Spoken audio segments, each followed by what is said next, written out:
Support for today's show is brought to you in part by Squarespace. Are you looking to build a website? No? You're crazy. You probably should be. There aren't enough websites out there. You need to build more. But who has the time to build from the ground up, right?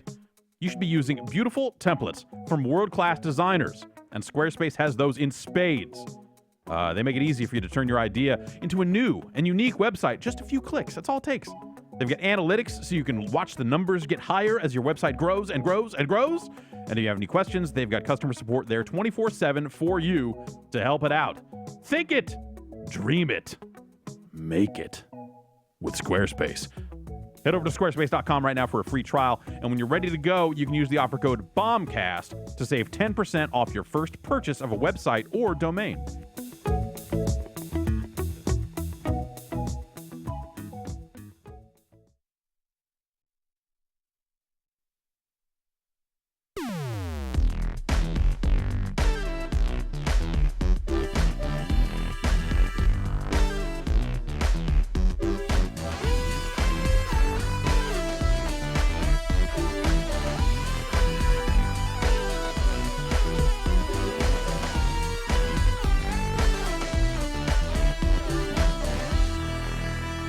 Hey, it's Spooky Tuesday, October the 3rd, 2017, and you're listening to the Giant Bombcast. Are you trying to mix up a powder in that? You're over there holding the drink and shaking supposed it. To mix it, but I had opened it already. Oh, Mix okay. what? Like You're supposed to You're supposed to shake the drink up. oh, Okay. All right. like All the- sediment. Okay, gotcha. Like watching you very gingerly place a it's thumb just like over a the lid and try and so shimmy. the trick is you want to get it circular, so you get like a little Yeah, tornado no, it's- effect, yeah. and then up and down up violently and down. once the tornado. See, I do the tornado, but I don't do the up and down. That's the scariest thing. Brad you could be doing. Ghoulmaker. Thank you for acknowledging my The October. boom. My the Jeff boom. Goulstman. See, you're just. Jason O'Ghoul Striker. It's a striker. Can we just Ben Peck. Peck. Hey. can we just start the Giant Boo cast and it's just all about types of boos in Mario? Yeah. There's Every week a new boo. Normal boo. A King- new boo. There's a King Boo. there's Boo? King Boo. Yeah, There's My Boo, that song. that's like all of a them, good right? song. I think that's all. Dry Boo. I think that's all the boos. Mm-hmm. Yeah, Metal We Boo. could find a a boo that's nothing but bones. chiptune All the bones remix in a of boo. My Boo. Think about it. Welcome. This is where the money is. This is I was just told last week. Podcasting. Podcast. It's gold rush. Yeah. Oh yeah, Yeah, money to be Good, made. good. So, no, that's good to hear. so this is We it. should start one. That bodes we should, well. we should really get into come this up with an podcasting idea. thing. All right, okay. We should like theme it to the month, like a holiday or something. Oh, Yeah. Jason, that's a really good idea. We'll talk about it after this. Could we have fun names? Yeah. Great. So I can't do like a fun Simpsons Treehouse of Horror-esque Twitter spooky name because my name is 2 syllables. Ben. Oh Hack. come on, there's got to be Ben something. Hack. It's not a. It works on multiple levels. Yeah. Well, it works on one level. Okay, all right. Fair enough. Hang on, there's got to be something. Yeah. Good luck. I spent the last 4 years of my life living this nightmare. And you can't do This Ben undead nightmare. hack and slash. That's all right. Yeah. Hang But on. that's like more hang of a on. video game. Okay, hang on. We got to Boonjamin Pack. come up with Yeah, I something was thinking of like That's literally yeah. the only close one I've gotten, but nobody calls me Benjamin. here. Hen thwack. It's about killing chickens. Oh. There you go. That's what I got. Jason liked it. Yeah. He's like, oh, yes. Yeah. All right. Well, I'm sure I'll get some good suggestions. Spin. Yeah. Wow. Yeah. Yeah, that's tough. No, let's just spend like 3 hours just going, And Halloween's my workshopping. birthday too, so I'm like trying to extra get into the spooky mood. But But that's the thing is maybe since it is your birthday, like you don't need to do anything because Yeah. it's like it's a different day for you. It's not just Halloween; it's your birthday. It's a celebration of you as who you are. So changing your name would yeah. take it away. that's true. My birthday is more important than Halloween too, so Yeah. like that makes sense. Halloween, Maybe Halloween 2? Maybe Yeah. more important than terrible Halloween movie. 3, but not 2 so much. I saw in the chat Ben Jack O'Lantern. Yeah, That's not Ben bad. Pack-O-Lantern? Okay, Jack O'Lantern. How about Pack-O-Lantern? Pack-O-Lantern, I think, Yeah? would probably sell it. Yeah. Yeah, that's, Sure. Yeah. No? All right. Well, All we right, can moving talk on. about this Yeah, on the no, after show. We'll Pack get your the Ripper. calls. Yeah, Okay. that's not Yeah. bad. Okay. I mean, I usually go with Brad the Impaler, so Nice. historical figures, totally fair game. Yeah. Also very scary. they've done Historical spooky stuff. figures. Yeah, they never... Because it really happened. Yeah, they Jack did. the Ripper's still out there. That's right. He was never caught. No, yeah. He's on the loose. He's still at large. Somebody found a diary like recently, like Yeah? within the past like year or so. Yeah, I think there's been some DNA stuff going on. Yeah. Also, they're about to crack that cold case finally. Nice. I got some DNA stuff. there was going on. a shawl or something. Really? Shroud Turin is actually There was like some lace from an alleyway or something. Anyway, welcome to your most half-informed true crime podcast. That's right. There's some lace in an alleyway or something. It had some stuff Anyway, on it. who else got whacked? It had some material on it. I'm not sure which kind. Gross. Probably a gross kind. Yeah, I was gonna say there's no like good material. You're not like thank God it's Best case scenario, spit. like someone wiped their eye on this. I'll leave that to the listener to research. Welcome to the first giant bombcast for the rest of our lives. That's right. How's everybody The feeling? next 500 starts here. Tired. Yeah. Yeah. How was it? How was what? We leading with that thing? I don't know. What else is there to tell? That's- What yeah. else? Literally nothing What else else I have can we think done about. in the last 7 days? Oh, let's see. That thing commenced like 18 hours after the end of last week's Okay, podcast. yeah, let's go around the table. What's the best thing that you did this last week that wasn't playing Destiny? Went to a wedding in SoCal that had a chocolate fondue fountain. That sounds pretty good. But then that fondue fountain was responsible for ripping out a crown that I had put on last week, shit. so that sucked. But But it was still better than the raid. The destiny of chocolate fondue fountain. I broke a tooth at a wedding, and it was still better than the Destiny raid.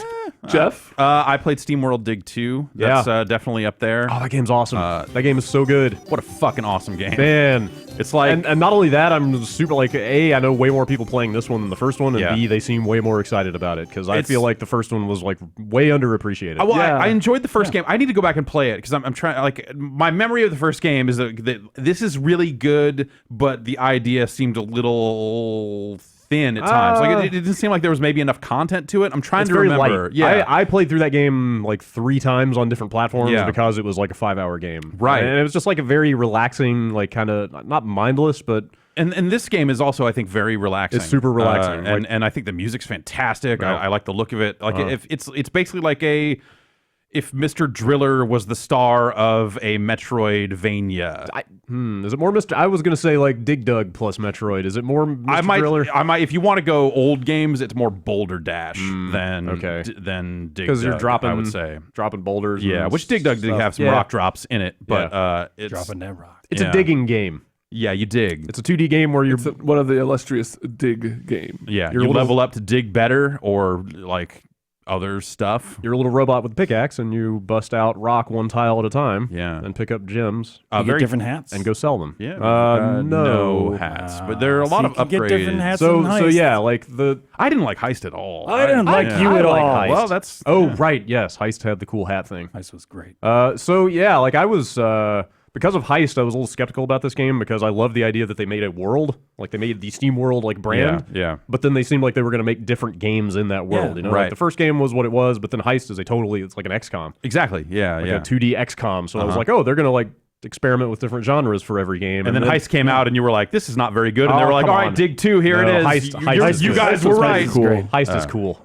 Steamworld Heist is a good game. Yes, I it is. liked the look of it. There were some really cool things about it. I I couldn't get into it. let it go. I Just really let it enjoyed go. that game. But man, nailing those headshots when your gun was like wavering up and down. And Yeah.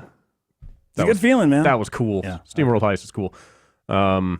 But yeah, like it turns out playing this that there was way more they could have done with that first Yeah, definitely. with the formula from Dig 1 because they have done it here. It's a bigger world. It's massively expanded thing. Yeah, it's really neat, yeah. and follows on from the story of the first Yeah, game in yeah. a way that I thought was kind of clever. Like you don't have to play the first one because Oh, yeah, it barely had a story. Well, Yeah. it's a little bit of a story. But Characters, but at it- least. But it's like neat references to the Yeah. first game at the beginning of this one. But just a very like it's not to say that it's like a cakewalk, but it is low key at times. Yeah. Like The it is first it is a one- very chill experience of like, hey, here's some good ass music. yeah, Just hang back and do some digging. I feel like the phrase quality of life is on the verge of being like way heavily overused lately in video games. we but all this- need a better quality of life. Yeah, I guess so. Yeah. That's a fair point. But there are a bunch of like little quality of life things in this that the first one didn't have. Like The first one was like kind of harsh. Like when you didn't heal when you went back to town to sell stuff. You actually had to spend money. That if I remember correctly, Okay, if I remember correctly, you had to pay money to heal back in town. Okay. If you died, you lost like a ton of the money you had gathered. Yeah, and you still lose some here. still and there, do, there are but they're- upgrades that make you lose less. But like now, like every enemy you kill gives you either health or lamp fuel or both. Plus experience points to level up, Yeah, which you- gets there's you a- a bonus yeah, to there's an your experience system. ore sell rates. Yeah, but specifically, it's like you get drops from just about every enemy you kill that you did not get in the first game, and stuff like in the first game, if you busted a gem out of a rock but didn't have space to carry it and went back to town, it was just gone when you came back, and now all that stuff stays. Like it's just friendlier. Like, So is the basic premise just like you're kind of making your way further into a big mine and there's upgrading along the it's way? just like fucking Diablo style. There is a town and then there is a catacomb below it, and you just go down in there and get a bunch of stuff, come back up and sell it, like buy upgrades, go back down even further. And you're finding stuff down there that you might like, almost like Metroid-esque areas of like, oh, here you are getting a new ability, and now you can run, which means you can do running jumps, or now you can, what else is there? That pressure bomb you get like 10, 20 minutes into the game is another huge thing, because in the first game, like you can't use your pickaxe in the air, so there are spots where like one tile up you want to dig a tunnel to get over to a thing, and there was no way to do that in the first game for like most of the game, and they give you an item like 10 minutes into this game that just lets you like shoot a little bomb across a gap and make a path. It's got a hook shot that is very fun to use. Yeah. Oh, that's in terms of like it's only the cardinal directions, but you can stick to the ceiling and kind of like drag yourself along a ceiling of a thing with it. It's like a very fast moving hook shot that lets you. It feels like they stepped back and looked at the first game and like fixed or smoothed over all the little things that were. But also, kids just came up with new ideas along the way too. It's like a way more elaborate upgrade system with gear and modifications and stuff like that. It's quite good. It's a good time. And the loop is just like the loop is super short. Like you'll go down for 10 minutes and mine stuff, and then like warp back up and sell it and get some upgrades and just go further. There's a bunch of little puzzle caves off to the sides that have like little unique challenges in them. Yeah, it's great fun. It's incredibly pleasant. Yeah, I highly recommend it. For sure. Check it out. It's on Steam. Yeah, it is. Yeah, it's on. I think it came on out Switch. I think it was Switch first. Ooh, it seems like that has gotten a lot of attention because it came out on maybe. Switch, and people are starved for Switch games. Those are traditionally like lower priced titles. I think How this much is one's 20. $20. I think it's Yeah, 20. Sounds right. The first one was a 3DS game, and it was like Right. $8 or something. Right. But Okay. this is pretty expanded. Like, it is very good. Yeah, I've enjoyed it a great deal. Cool. So that is among the cooler things I did over the last week, I would say. Yeah. All right. What about driving some cars? Yeah, I also drove some cars. That was not cool. Which is less cool. Yeah? It's so I. Did you drive a Goku car? Yeah, I downloaded a design that put Goku on the side of a car. That sounds and cool. drove it. Some vinyls? Some Goku vinyls. Forza Motorsport 7 is... I am really torn by that game because it is... Like, whatever. They're modeling a real world thing, and they've reached a point where, like, in some ways that can only get better as the technology improves, right? It's hard for them to take some steps backward in things like, hey, the cars look better. Hey, the weather effects are more dynamic and exciting, and more realistic, and the water will... You see that puddle? That puddle's on the actual track. Yeah, and that sort of stuff. But I think the game they built around the racing is, I don't like it at all. I've been hearing some things about the business around the game. Yeah, so there's the business around the game and the business that is yet to come. So right now there's no microtransaction stuff in the game. There's no way to spend additional money. But they have redone the progression, and keep in mind, like, progression I think is really hard to do in a game like this. This game has hundreds of cars, and you have a lot of people approaching the game for very different reasons. Over the years, they've built Forza in a way that, like, if you turn all the assists on, it's a very friendly game that just about anyone can enjoy the act of driving or can do well at it. Is this way beyond the racing line at this point? Like, does it do stuff for you? It will like auto steer in some cases. It will use AI to assist your steering in case you're like that bad at it. Yeah. Which I think that's actually less fun in some ways because you barely feel like you're playing the game at times. Yeah. When you have that stuff turned on. So I always find a happy medium that is probably a little bit towards the easier side for some people, where I like the driving line to be on because I want to know where I should brake and where I should go and all that sort of stuff. So I leave that stuff on usually. Yeah, if I towards the end of my difficulty curve, I'll turn that to where it only shows up on the turns and not on the straightaways or something like that.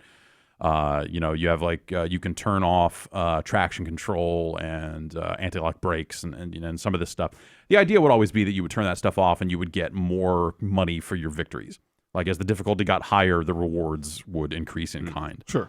And there is that element. Is that on like a per assist basis? Yeah, Like the more assists you turn off, the weird. Like if you turn off the ability to rewind, you would get like 10% more money. Or, wow, that's like kind of interesting. And they always did that. That's kind of how they've always done this stuff. And so here they have added everyone's favorite loot boxes, blind box items to the game. And so you use in-game currency to buy these blind boxes. There's an announcer that is very happy to tell you, like, hey, you should get some boxes and equip some mods. How's the box opening? Am I going to get like a... It's not great. It's okay. Am I going to get like a legendary crankshaft out of a box? No, you'll get like a legendary night race card where equip this card and the race will take place at night and you'll get 20% more credits. Is that a single-use card? Yeah, they're all consumable. All these things are consumable. Oh, that's basically what Gears 4 did, right? Yeah, sort of. Yeah, like with the packs. bounty type stuff. Yeah, They're more card packs than loot boxes. They are cards come out of the boxes. Oh, wait a minute. Okay, good. Card boxes? That for the most part. Sometimes you will get cards or starter clothing. decks come in boxes sometimes. Yeah. Okay. So some of these will be like if you do 2 perfect turns on this race, then you will get 20% bonus credits. So at best, it's like, hey, it's a bonus thing for you to try for. But at worst, it's like, let's see, it's a lot of time spent thinking about the mods. You can quick equip mods, but then it'll do stuff like, it'll equip a perfect turn one when I'm driving a go-kart, which I'm bad at turning on, so I wouldn't want that one equipped because these are all consumable. So the quick equip has done me wrong most of the time. It's like basically like I've had to spend more time thinking about it than I ever want to with that stuff, and I think it's a pretty lame system because I think it just gets in the way of like, hey, I just want to drive. But also they've redone the progression in the game to where credits and your car collection and that sort of stuff matter more. In the past, they've done it where, like, kind of no matter what car you're in at the time, you have a concept of being in a car. And in the past, they've done it where, you're in this car, here are 5 events you can do in that car, no matter what car it is, no matter how much you've upgraded said car. It'll be like, oh, you've upgraded it to A-class, you'll race against A-class, it's fine. Here's some A-class races you can do. Sure. So depending on how you spend your money and how you buy cars, it then automatically serves up events related to the things you've done. And that's a way to do it. And I think that was a pretty effective way to do it because you felt like you were in control. Now they straight up block you from buying cars. The cars are separated into tiers. So you have to, every car you buy has a collection score associated with it, which raises your collection score. And when your collection score hits a certain amount, you level up to tier 2. And now you can buy tier 1 and tier 2 cars. You do the same thing all the way down to tier 5. And that's where all the big race cars and all the crazy shit is. And so they literally, you can't, even if you save up enough credits from all the other driving and multiplayer race, all this other stuff, like it won't let you buy those cars until you've reached the appropriate collection tier. Fuck. So you have to buy a bunch of cars you may not want to get to a tier where you may have and also spend a lot of time driving cars you don't want. And they've had free race in before where, it'd be like, oh, just pick whatever and do whatever. The free race in this is limited to your car collection, it seems. So you're kind of trapped. I mean, in the past, it was just the entire game. It was just, here's all the cars. Yeah, that's why I say it's so hard to do progression in a game like this, because you've got hundreds of cars. You don't know why any one person's coming to the game, and you don't want to create this situation where they have to grind away doing things they don't want to do to unlock the things they do. And since people come to driving game, a simulation-style driving game like this for different reasons, you can't assume that people want to experience that progression up the chain. You might just have someone who just wants to go like, hey, I want to get a 69 Nova and I want to fucking put every upgrade into it and make it fucking badass, and then I want to race it. Just be a car specialist. Like, have your car that you grow attached to. You like, and that's been their selling point over time, has been like, this is for people who love cars. It looks like the whole game. And the game has gotten increasingly sterile over the years. Like, it's looked like a car commercial or brochure for a long time. Yeah. With their like Forza Vista stuff, and you can open the doors and look at the inside. Like, it feels.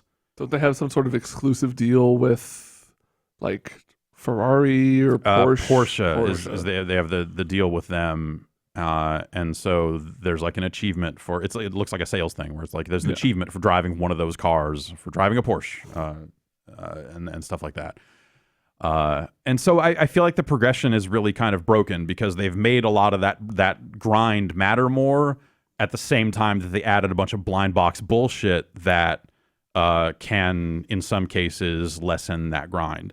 And they've already said down the line, which they've done this in the past, and I wonder why they don't do it at launch. I suspect, like, if I was going full conspiracy, I would tell you it's because people review the game at launch before the microtransactions are in. They learned it when they launched Forza 5 and had all that stuff in. That's kind of the thing I was waiting for this conversation to conclude for was like, isn't this exactly why people kind of hated Forza 5? Yeah. And then they pulled it back on 6. Well, they didn't, though. They pulled it back at launch and then put it in. They did exactly this. And so now they're out up front. They're out there saying, oh, we're going to add tokens to the game like we've done in the past. If people want to sell them, buy them, they can. Yeah. There's a toggle in there to turn off any kind of upsell or the screens to buy tokens if you want to turn it all off. Yeah. I mean, that's nice. But also they've built the progression in the game in such a way that like I don't know what the tokens will get you, and typically they've just you buy a token, you get a car. Is I think how they've done it in the past. Yeah. So I don't know how the business will work down the line. All I can say is right now, without the extra money coming into it at all, I think the progression is not fun. And I think there's a larger problem with it. That maybe I think a lot of like the diehard fans of car games are not going to notice as much because they want reality. They want a game. They're the ones that, just like with, like people like to look at like Madden and go like, oh, they don't change it every year. It's just the same shit. It's still football. Like Forza and I think driving games are reaching that point where if you're not in it, you're not going to notice the differences quite as much. But if you're in it, you're going to feel that stuff because you're going to care about the physics and all the other changes they're making. And I think they're making meaningful changes for that crowd. But as someone who has really enjoyed Forza Motorsport in the past, I look at them and go like, yeah, these get better every year, but it's a lot of the same tracks. Like it's real world locations. It's some of their fantasy locations that they've brought back that they were missing for a while. What's that? Maple Valley, I think, is one of them. They've created their own tracks. That sounds like a pretty mundane fantasy, but okay. It's I mean, it looks like it might as well be real. But I'm coming at it now, going like I've driven on these tracks in some cases for years because they're real world locations.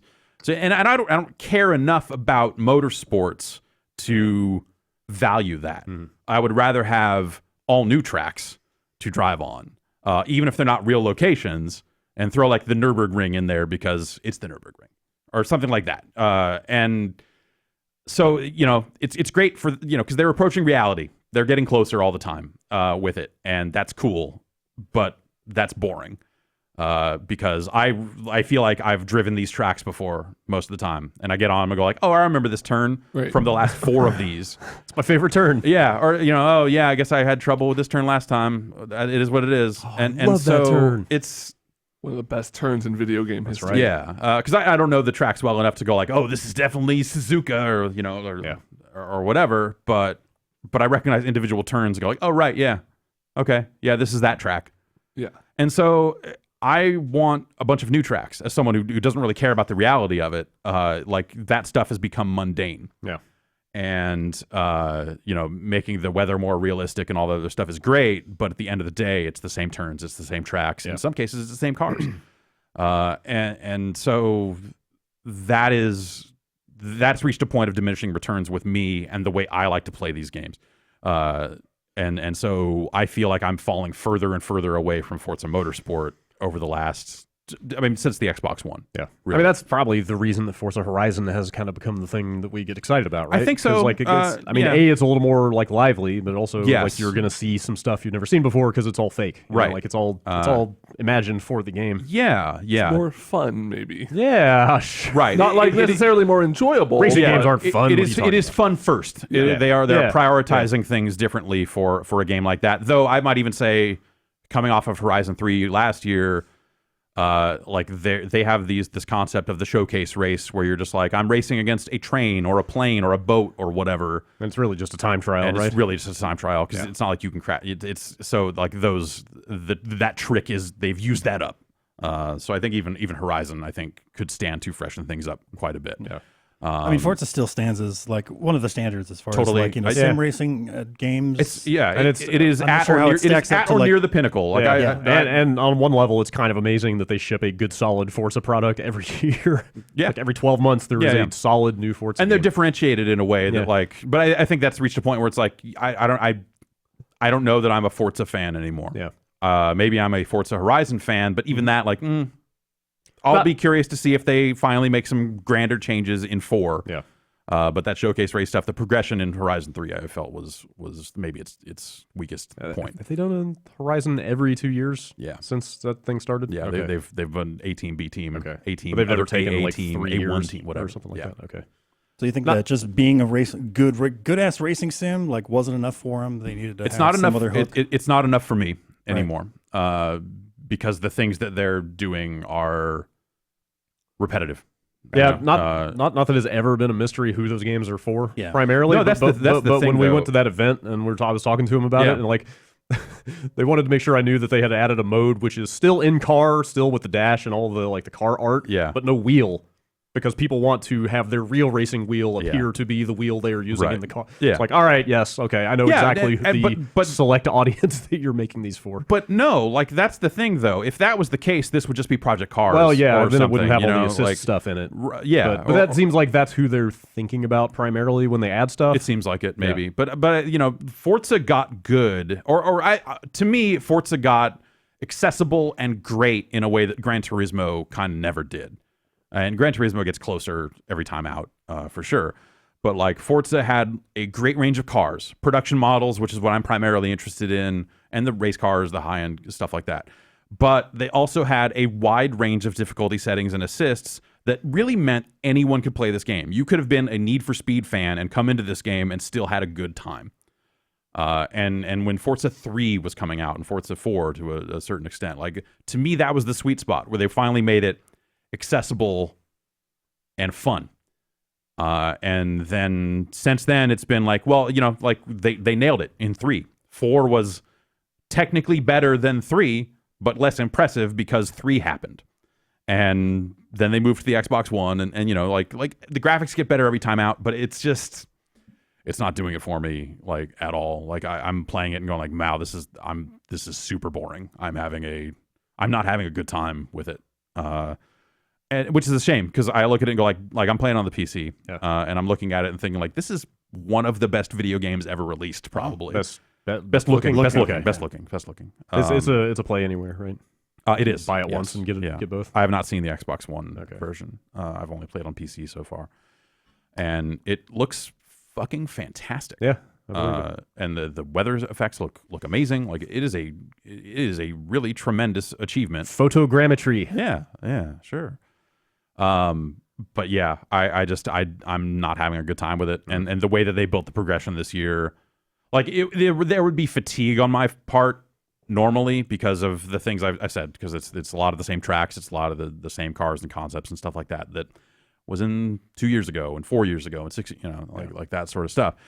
But adding the blind box and building the progression stuff in the way that they have that's kind of a breaking point for me where I'm just like I don't want to do this. Have they said when like the full brunt of that stuff is coming? No, like 2 weeks from now, or no. Like That sounds like, if they have, I don't know. That sounds like a very arbitrary thing. Of just like we're gonna wait X number of weeks and then flip the switch. Right. And I don't then know. You can give us more money. Then they'll allow more money. But like it's some of it is stuff that they've some of the changes they made around the blind boxes is like extra gross because so they had this concept of like VIP membership and it was like fucking coin doubler.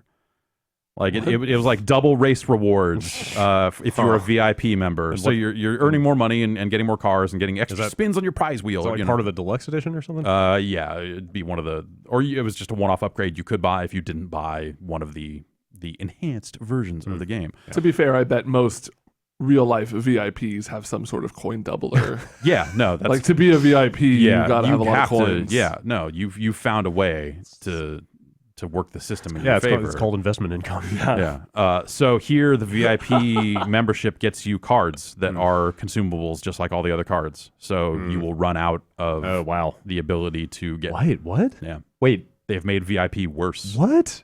Wait, you're paying to be part of an elite tier that then is expendable? You get a user icon just like you always have. It's a little crown. Yeah, but the benefit doesn't last forever. Yeah. That's what? That's not how a coin doubler works. Yeah. That's supposed to be the one like permanent purchase. Yeah. Man. Yeah, they've pretty much like in most mobile games and stuff like that. The coin doubler. It doesn't exist anymore. Doesn't- Oh, that's Yeah. that's It right. exists, Yeah, yeah. like what? Oh yeah, I mean Clash Royale, I guess, is the classic example of like that was one of the reasons I walked away from that thing. Was like I would gladly give you guys $10 for a thing that permanently improved this thing. Yeah. But I'm not going to continue dumping money down a hole, Right.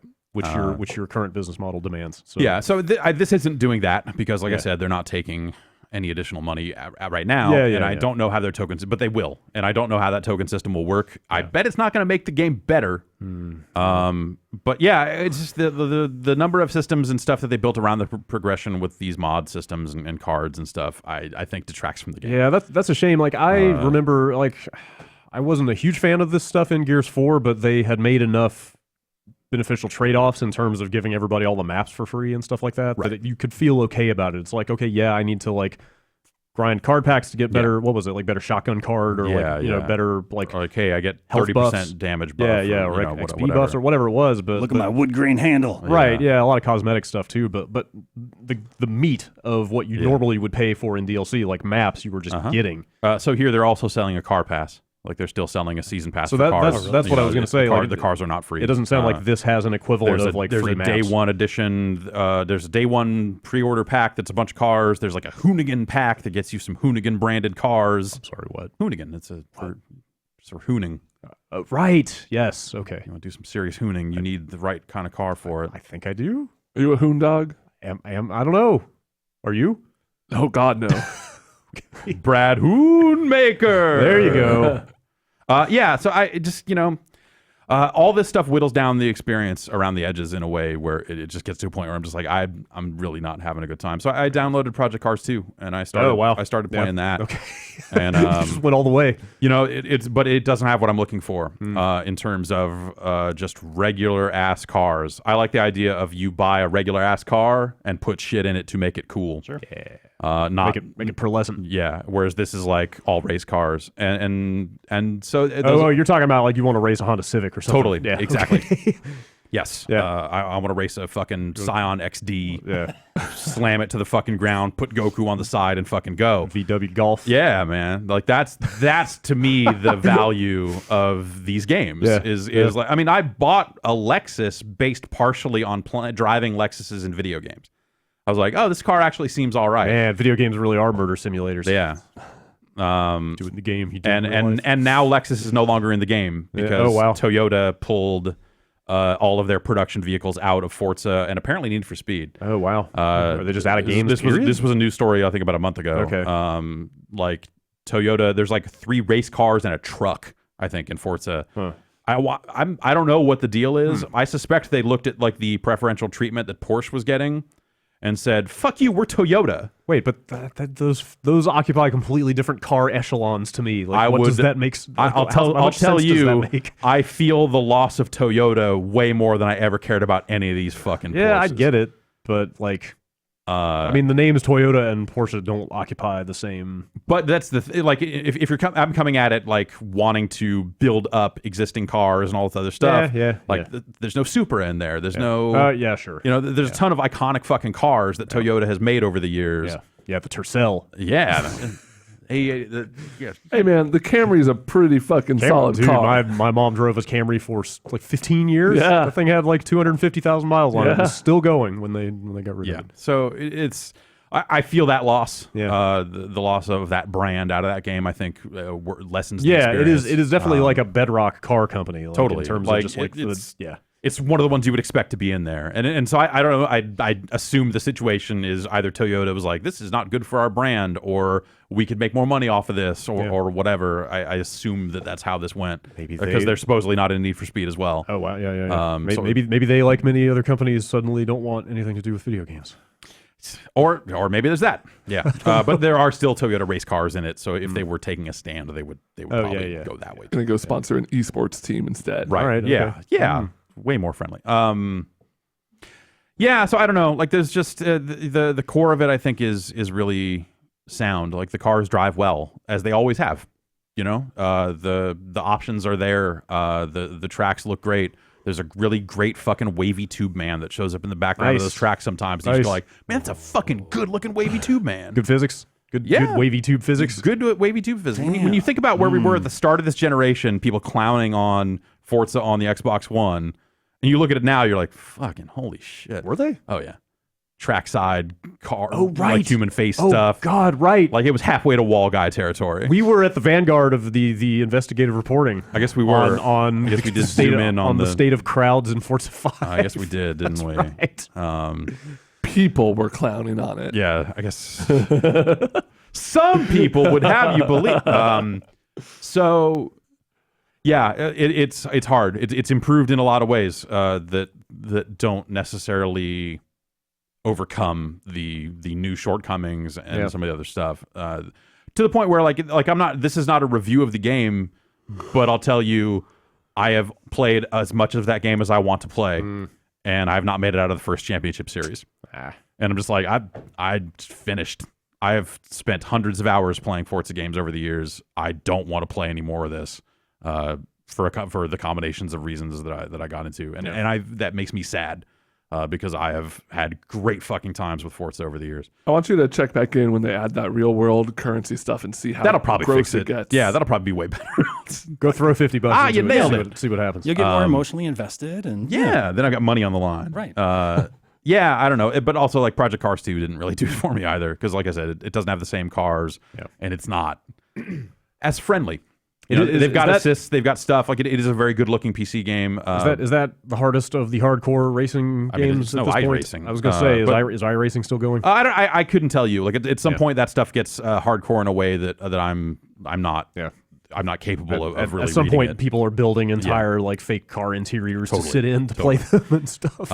And you know, like I did watch Namco present Project Cars prior to E3 and watch them talk about their weather effects and how good they were and loose gravel physics. Oh wow! And loose gravel is the new wet pavement. Oh yeah, and you know, they were very big on like, hey, real racers use this game to warm up. In the same way that like, you know, iRacing would say and stuff like that. Yeah. So I can't tell you which professional racers are using which game to get ready for real races, but that is what Project Cars was representing to us, the media, at an event. So there's that. And then Gran Turismo this year is focused more on those high-end vehicles as well. Gran Turismo Sport is...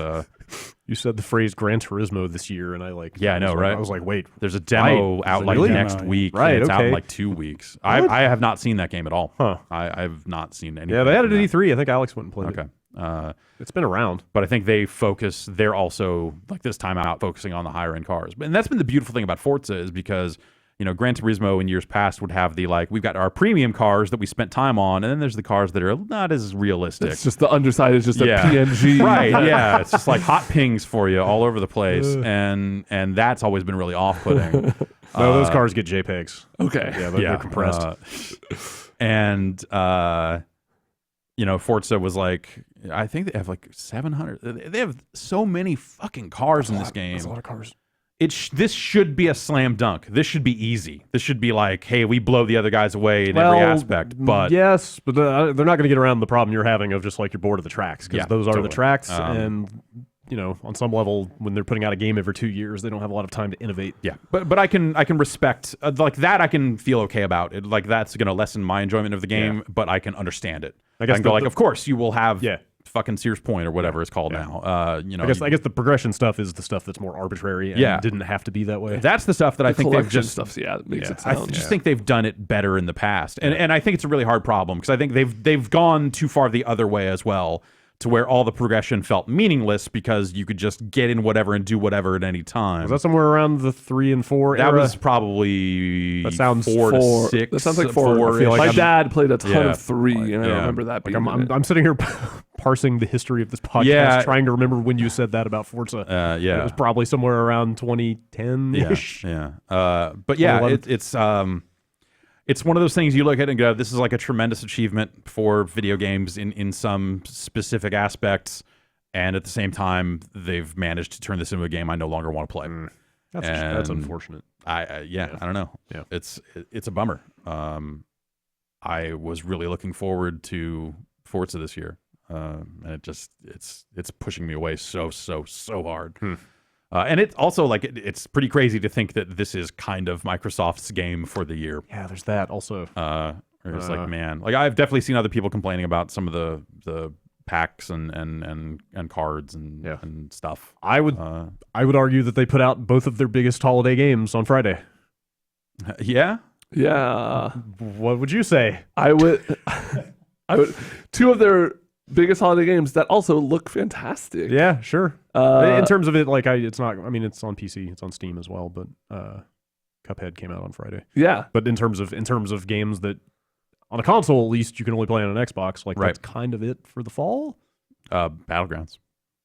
Yeah, assuming that makes it out. Yeah. Is Need for Speed this? Need for Speed is out on everything this year. That's everything. Yeah, okay. yeah. I can't think of any other first-party Microsoft. Like we would have had Crackdown if that hadn't gotten delayed. Right. But like I can't think of any other major first-party games they have. It's a really crazy. I mean, well, whatever. That game will be a very good showpiece for The the Xbox One. Disney- X Totally. Because But again, you keep talking about how geared it is toward that crowd. You know, like what about everybody else that might want to buy an X? Exactly. And like, yeah. It seems crazy they aren't launching. And you know, like they're updating Gears 4 to run at 4K and stuff like that. There's a but, long like, list of third-party stuff. It that's seems like getting it's updated. kind of crazy there isn't a slightly more mainstream game than Forza to launch alongside the X They're playing So, the like, hand they were dealt. to really show that thing off. Killer Instinct. There you go. Burning up the Steam charts Yeah. lately. Anyway, Cuphead came out, Cuphead's out. and I haven't played it yet, Ooh. but you beat it, and man, people are talking about it a lot. I like it a Yeah? lot. It's really good. There wasn't It's really good. from the Oh, man, I wanna moment play I it. turned it on to the moment I beat it. There wasn't a single moment where I wasn't at least consciously or unconsciously thinking about how cool it fucking was. Yeah. It's like I said on Twitter, and I'm pretty sure this is not like recency bias. I'm pretty comfortable saying this is like this is maybe the coolest looking video game I've ever played. It's really up there. I made my wife come look at it. I was like, you Yeah. need to see this shit. It's fucking crazy Yeah, what like they're doing was, over here. I was It's fairly a family affair at my house. Like Lisa is so in love with the animation. Yeah. I am as Yeah, well. it's- And even Griffin is just like watching these huge boss battles and he's Yeah. like mimicking them and stuff. Yeah. He's totally in. I was just like I was blown away during that short quick look we did, but at the same time I was like, stop showing me this. I want to experience this at my house. They Like, made this crazy, insane thing, like visually, and then it's also fucking Gunstar Heroes. Yeah, it's also- I saw people were calling it like 1940s Contra or something. You mentioned You know? mentioned it on the quick look, but you said you take great joy in games that have a very clearly defined visual aesthetic and then play not exactly like you would think they would. Defying your expectation. Although I actually got into a conversation with some people on Twitter this morning who were very unhappy about that.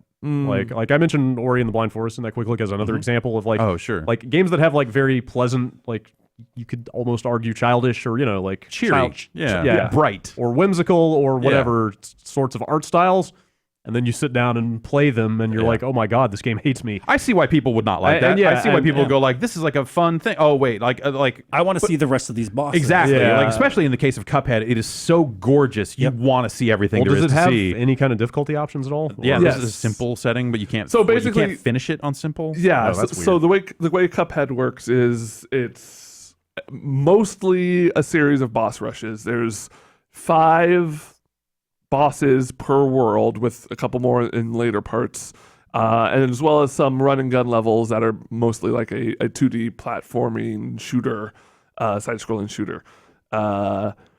And yeah, so when you load up the level, you can do simple or hard. So the plot of the game is Cuphead and his brother Mugman go to Satan's They casino. should have called the game Mugman. Yeah, It is so much more fun to say. Mugman is really good. It reminds me of Mudman. Yeah. and I'm already so Yeah, you're already predisposed to like Mudman. yeah. They make a deal with the devil basically, where they have to go collect the soul contracts of people who owe Satan money. So they're repossessing Yeah. people's soul. Okay, all right. And how they do that is by beating them in a boss fight. Oh, so you're taking the souls of those bosses you're fighting? Wow. Yeah, well, you're not taking their souls. You're taking a contract that says, "I will give my soul to Satan." I guess when I die. I see. Like, because you're not killing. Because the game implies that you're not killing these guys. Okay. You're just kind of coercing them into signing contracts. All right. And yeah, it's really tough. I didn't have I'm not trying to brag, but I didn't have as much trouble as a lot of people, it seems, because I've been playing like Mighty Gunvolt Burst and other kind of 2D platformers with charge shots and air dashes. So I've kind of been like trained for this moment. And This is your greatest test. and you fixed the controls, right? Yes, and right off the bat, the default controls are bad. Yeah.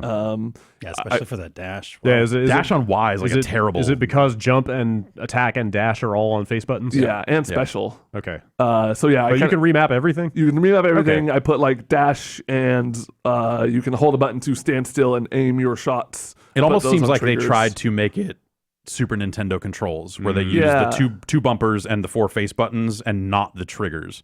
Huh. But you can put dash on a trigger all day long, and Yeah. as soon as you do, the game is better. Yes. Okay. And there's 6 different weapons. You start out with one, and you can buy them with currency you earn in the run and gun levels. Also, aren't all the weapons actually just your hand making a gun yes, shape? you're doing business awesome. guns That's so basically awesome. the entire time. Everything about the look of that game is so incredible. And yeah, I can't understand enough how fucking not only is the art just good, it's like the different forms that the bosses take are all really innovative and cool, like the transformations and stuff. The enemy designs of the run and gun stuff, just like NPCs you meet out in the world map, it's all fantastic. Like that game feels like it has, no, it doesn't feel like that game has a ton of frames of animation for everything without feeling like it is overburdened by having all these frames of animation. Like it's very snappy, like it still feels really tight and good. They did a fantastic job with this. Like the beauty in this game is way more than just skin deep. It's way more than just like, hey, they nailed that look. Like this plays really well. I feel like the audio is a little inconsistent. Like when you go to the shopkeeper and he goes, "Rawr," and that's scratchy. I want the whole game to sound like I want the whole game to sound scratchy, like a old audio, like a record, like a fucked up record. Like all the music should sound fucked up that way. It almost like a little does, 'cause warbly it's in got some that, spots. It's got that but like analog hiss in the background all the time. If it had a little bit more, Yeah. and some of the voice samples and stuff like that were just a little scratchier and more messed up. I feel like they're that not. drives me nuts. Like I mean, I can barely. that would I think should be something that you could I turn think on it's or off. because you're a video producer and It's like, you're I so gotta used go to fix looking that. out. Yeah. That if I had to say one thing about the style of that game that I wish was like lean into it a little bit more, I think the audio could probably have done a little more. That may have been a step too far. I found out that there is a hardcore mode. Wait, what? That you have to unlock through a very specific way that I won't spoil here in case anyone doesn't want to find it. But the way you know you have activated the hardcore mode is it goes black and white. Oh, cool. For the whole game? Yeah. Rad. Oh, wow. So that's pretty fucking And then cool is too. it also like crazy harder? I bet it's much harder. How Probably do you more see projectiles and the stuff. pink shots in that case? Oh yeah, that's a Yeah. good question. So another really cool mechanic in this game, and I'd like to hear you kind of how It's you've a problem. been dealing. Okay. Yeah. So anything that is pink, from projectiles to like the nose on an enemy to like tears that are falling from an enemy, anything that is pink, you can double jump on and you will bounce off of it and do a parry, quote unquote, which gives you a bar of meter. Also, this game has a ton of fighting game terms. The supers are called EX. EXs. arts. EX moves or Well, whatever. there's EX moves and then there's critical arts. I think that's what the supers are So these called. guys just played a lot of Street Fighter 3. And there's parries. Yeah, so that's Weird. strange, Yeah. but cool. I mean, I'm into it. But that lingo kind of transcends like fighting game stuff. now. Yeah, well, I feel like permeated- parry or does, it's going but- too soon. Yeah, like If they do games like stuff like these are this. the ones doing it, right? Yeah. I mean, So yeah, I was sitting playing it on pre-launch, and Jeff was kind of watching it over my shoulder, and he pointed out that he couldn't tell one of the things was pink. yeah. There's some cases where it's like, there's the boss where like there are teardrops falling out of the sky. I can see the difference between the two things. So when I see a different one, I can know like, oh, that's probably the one I need to jump on. But the time it takes me to deduce that, it's already gone. Oh, yeah. Okay. So like there's an aspect of it where my brain and hands and body are not trained to react to color. Yeah. So there's a reaction time slowness in some of those cases too. Does it have any options at all? No, it doesn't seem like it. There's and it'd be interesting. I mean, you might almost have to look at a guide for this sort of stuff, but there's like a boss later where you're fighting against kind of a phantom train and you're on a little cart, and I guess you wouldn't know it, but the ends of your carts are pink. because there's nothing else. There's no like other things to compare it to. But Right. you have to know that those are pink because you're moving your cart back and forth to like with dodge that, attacks. Yeah. That was something I noticed in the quick look. Like, yes, there are entire enemies that are pink, and that's like super obvious. Like, oh yeah, that's a thing I should parry. But there was that one boss you fought where I think you mentioned like just the nose is pink, and like you wouldn't normally if you weren't really thinking about parryable objects. Yeah, literally anything Like that is it's pink. like very is subtle parryable. little things. Yeah. Yeah, that's a rough one for And sure. no mention of colorblind mode. No, I looked through all the options yesterday while I was just kind of exploring what there was to offer. I looked through it after the first, like, I didn't get out of the first world. I've not played a ton of it, but That's a I bummer. dug through and I was like, this will eventually. I'm sure that there will be a boss fight where this becomes a problem. Yeah. But I think that you could probably. Well, you don't need to parry ever to win. Well, no. Well, there's some bosses where you definitely need to like the lever of the slot machine changes color, but like I saw that no problem. And there's like some bosses that will. There's two bosses I can think of that'll be a problem with that. I think this game has one of the coolest boss rushes ever of a video game. I don't want to like spoil the details of it, but I saw a little bit. Is it the thing I saw? Yeah. Yeah. I don't That's wanna cool. know. it's really like. Man, that game's cool. I'm so pleased that this thing is more than just art style. This thing could have come out and been like, that looks cool, but it's kind of boring and easy and whatever. But like, it sounds like you mentioned like the first time we saw it was like a couple seconds in a highlight reel. Remember how they revealed that thing at I think it was the 2014 And it was just like Xbox conference. a second or two in a sizzle reel. It was just like here's a sizzle reel of indie games and like 3 seconds of that game and like fucking the entire room stopped and was just like fucking what was that? Wait, go back. Yeah. And I'm super glad it like went back in the oven too, because initially this was conceived as just like a boss, just boss fights, bosses, basically. So they kind of pulled it back and added some of that run and gun stuff. And Ben, what's kind of the breakdown of like bosses? So to, like, I ended up counting it. There's 17 bosses, not including the finale as they call it, and then there's 6 run and gun levels. And within the different bosses, there are also 2, I think, in each world that are plane battles, which are more kind of like a shoot 'em up. You have different controls. You have you still have your parry, but you don't have a dash. Instead, you can like turn into a smaller plane that moves quicker but has a worse gun. And your secondary this weapon is like a dropping forced bombs. side-scrolling, like a Gradius kind of thing. Sure, okay. UN squadrons. Sort of thing. And those are really cool too. Those feel super tight. Like I like shoot 'em ups and stuff like that. I feel like they were appropriately difficult. I don't feel like they were too radically different. Not to go on a tangent, but I miss games like that badly. Yeah. I wish I desperately hope there is some kind of like scrolling shooter renaissance. I in the think near that future. they do exist, but they became very hardcore. Yeah, they became Yeah, bullet like hell. The bullet hell stuff is they're missing a middle like ground. that is a little too much for me. Like that PS1 to PS2 era of like Einhander and R-Type Delta and stuff like that. Ikaruga. Like, Fantastic. Yeah, like stuff like that. I would fucking kill if games like that came back. Anyway, Well, those boss fights scratch that itch for me. okay. I didn't. Every single one of the bosses, I was like, I was riveted by the different forms they were going to take, and just like how different. And the game does a really cool thing where, if you die to a boss, you see a little progression ladder of kind of how far you were into the boss battle with little pips that kind of signify the different forms that it's going to take. So you can be like, oh shit, that wasn't even the boss's like final form. Yeah. But it only shows you when you die. Yeah. It's not like a life meter or anything like that you can look but also at. shows you, oh god, I was so close. Yeah. Oh man. For anyone looking for a hot tip, I spent probably 95% of the game with the charge shot and the homing gun as my 2 primary weapons. You do a lot less damage, I think, with that homing shot, don't you? I basically only use that for like if I need to focus on running away, I can just shoot up and run away, and it'll find a target. Okay. I bet that lets you focus on dodging and stuff. Yeah, because some of the bosses are more platform heavy, right? Like there may be forced scrolling sections or climbing. You have to do a lot of dodging, whereas some of the bosses are more just like everything's stationary, and you have more time to kind of stick and shoot. Yeah. And that's when the charge shot's more handy. What are the other weapons like? So I've only seen the homing and the charge. I think, Spread? There's a spread shot, but it has pretty reduced range. Okay. There's a boomerang shot where you want to shoot it behind you, and then because it won't reach the end of the screen if you shoot it forward. You have to shoot it behind you and then have it loop around. And there's one more. But then there's also like different specials as well. Yeah, and so there's 3 specials. You get them from defeating mausoleums, which are kind of little parry fights. You can only parry ghosts that are trying to swoop in and hit a Those are cool looking ghosts. Yeah, and they get cooler. The World 3 ghosts are pretty. That's how I train. spooky. It's under a waterfall. Tune in to next week's giant Boomcast for more on Cuphead's Ghost. And the super is like the first super is a big laser. It's just like pretty straightforward. The second super turns you invincible, and the third one, which is really cool, but I didn't end up using. You summon the spirit of Cuphead, who's this big buff ghost.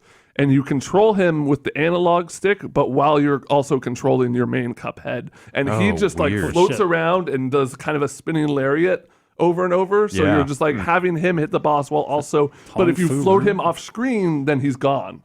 So you have to like manage both your Weird. That's way more diverse than I was expecting. Yeah, it's totally different and weird and super cool. Like the whole game. Yeah.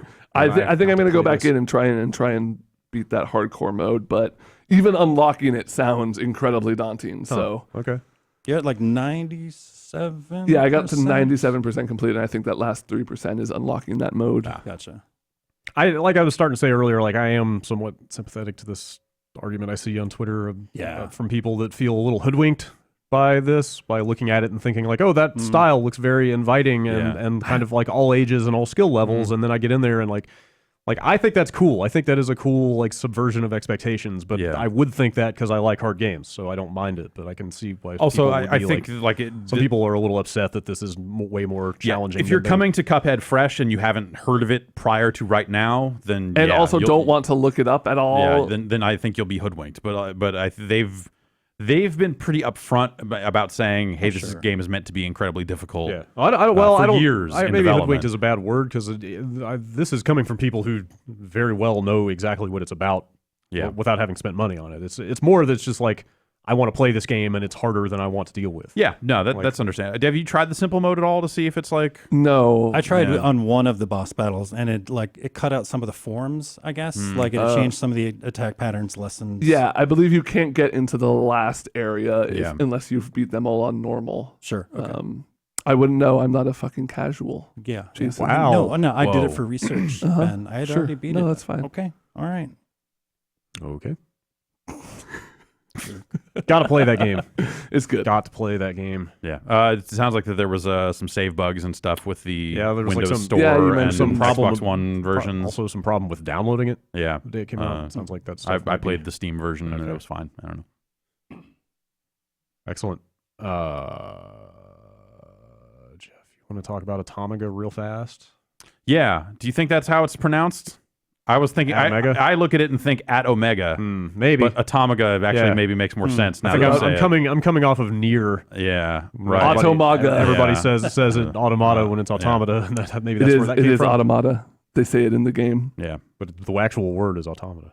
It's a proper noun. Sometimes VO artists don't necessarily get the proper direction. I think for the name of the game, they would get proper direction. I don't know.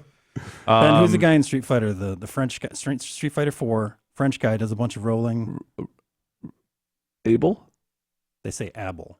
Yeah. In the game, Ben. Abel. They say Abel. That's probably right.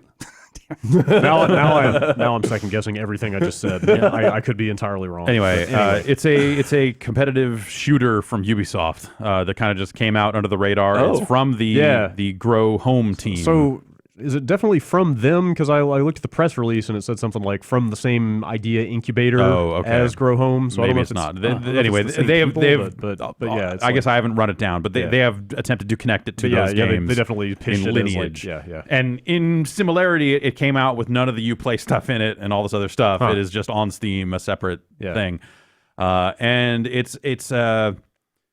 it's an interesting take on a first-person shooter. Like you basically start as a single block, and you are collecting a currency out in the world, these other smaller blocks. And as you collect enough of them, a meter fills up, and you evolve to a higher form.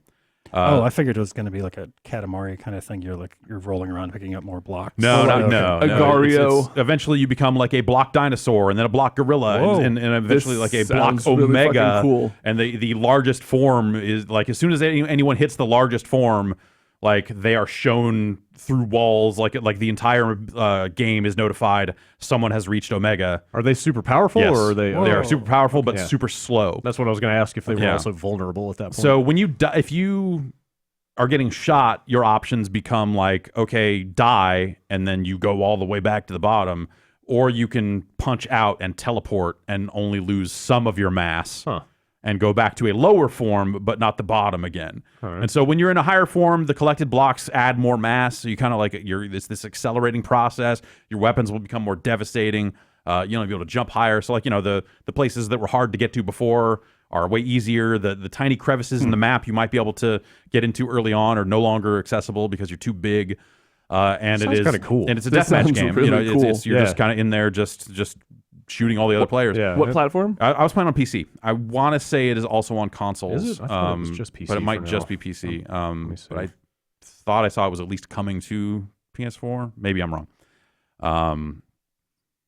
But yeah, it's a good little downloadable priced game that I think does some neat stuff. It has the GoldenEye stuff at the end of every match where it's like, you collected the most stuff, like little it'll assign some words to the players. Okay. Yeah, it is PC only. Right now. Okay. And it's got a neat kind of grid voxely kind of look to it.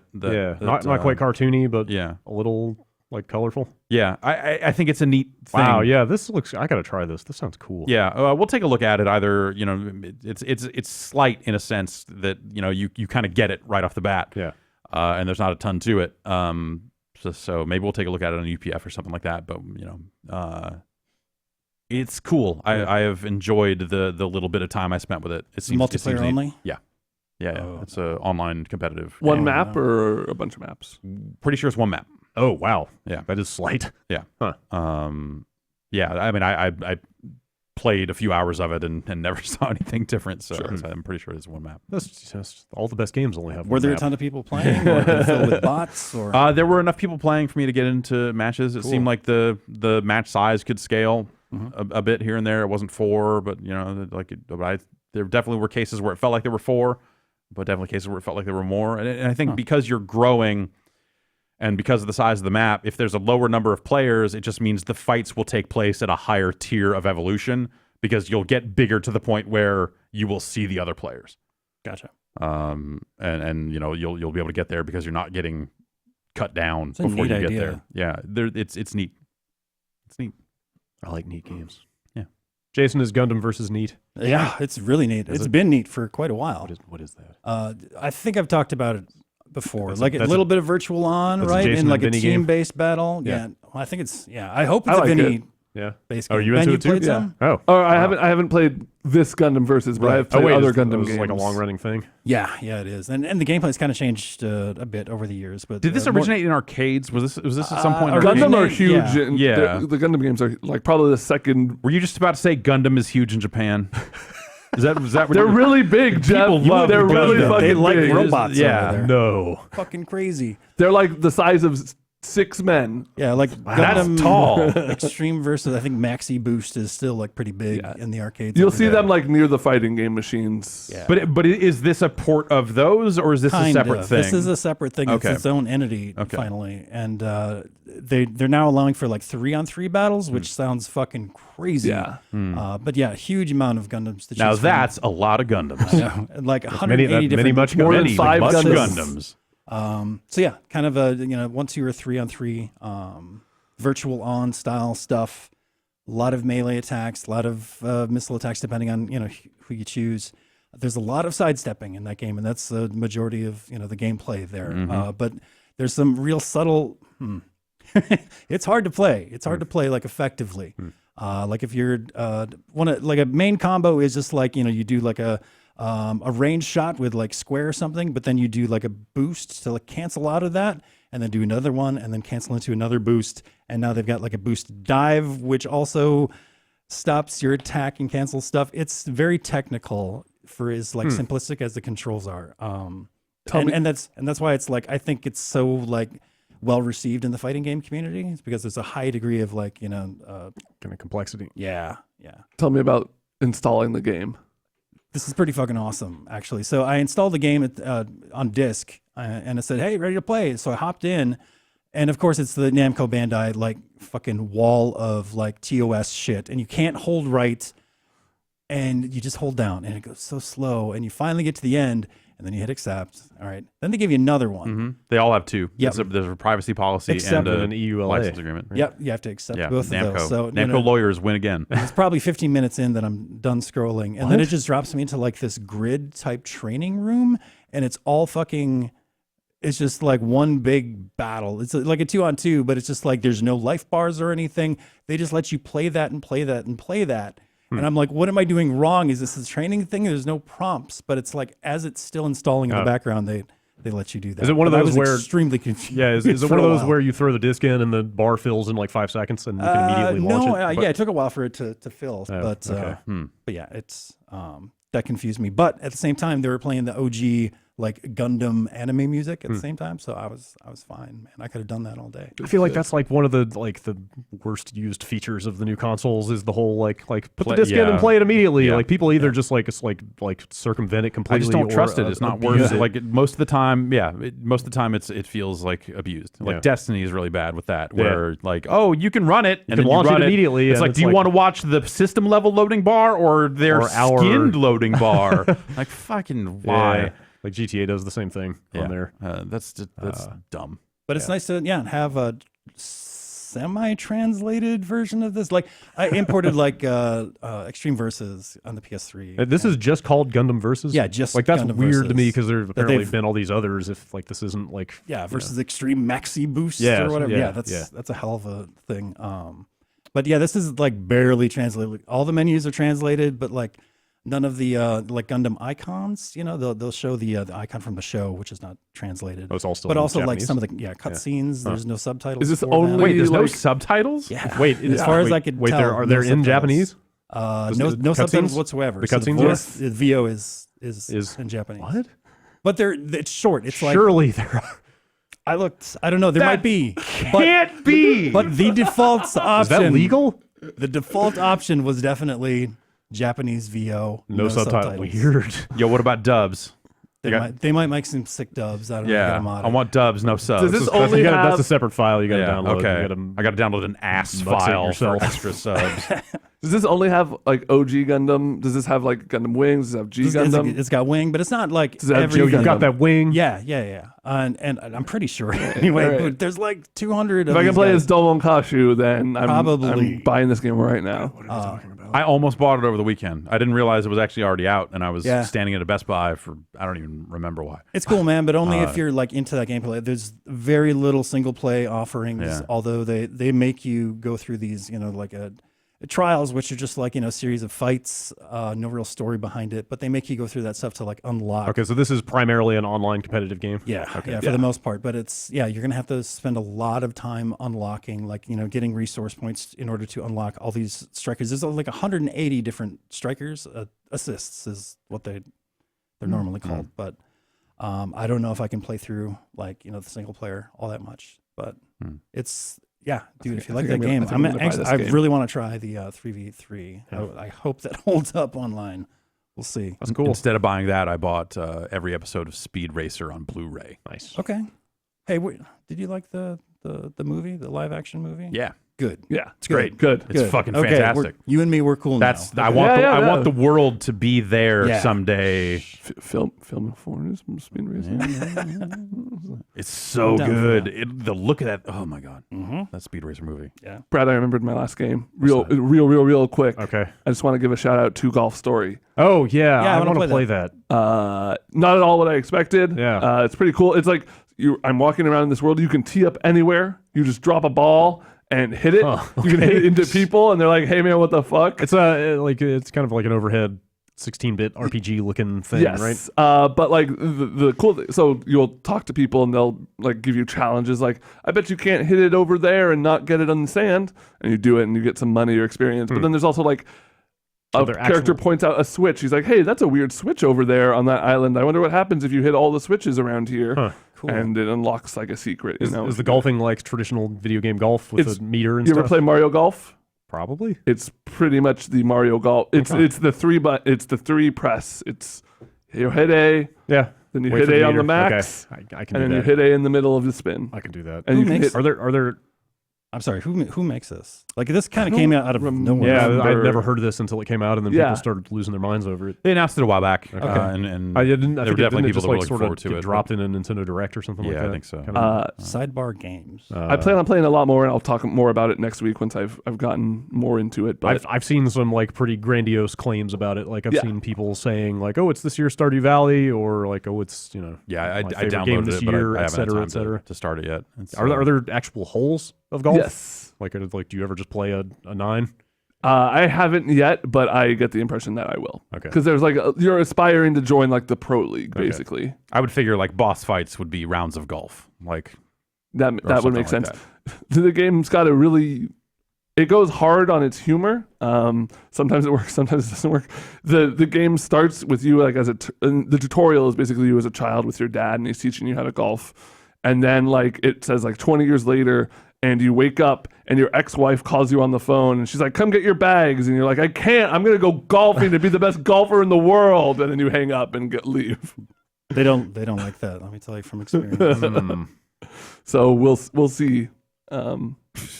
We'll see. All right, that sounds cool.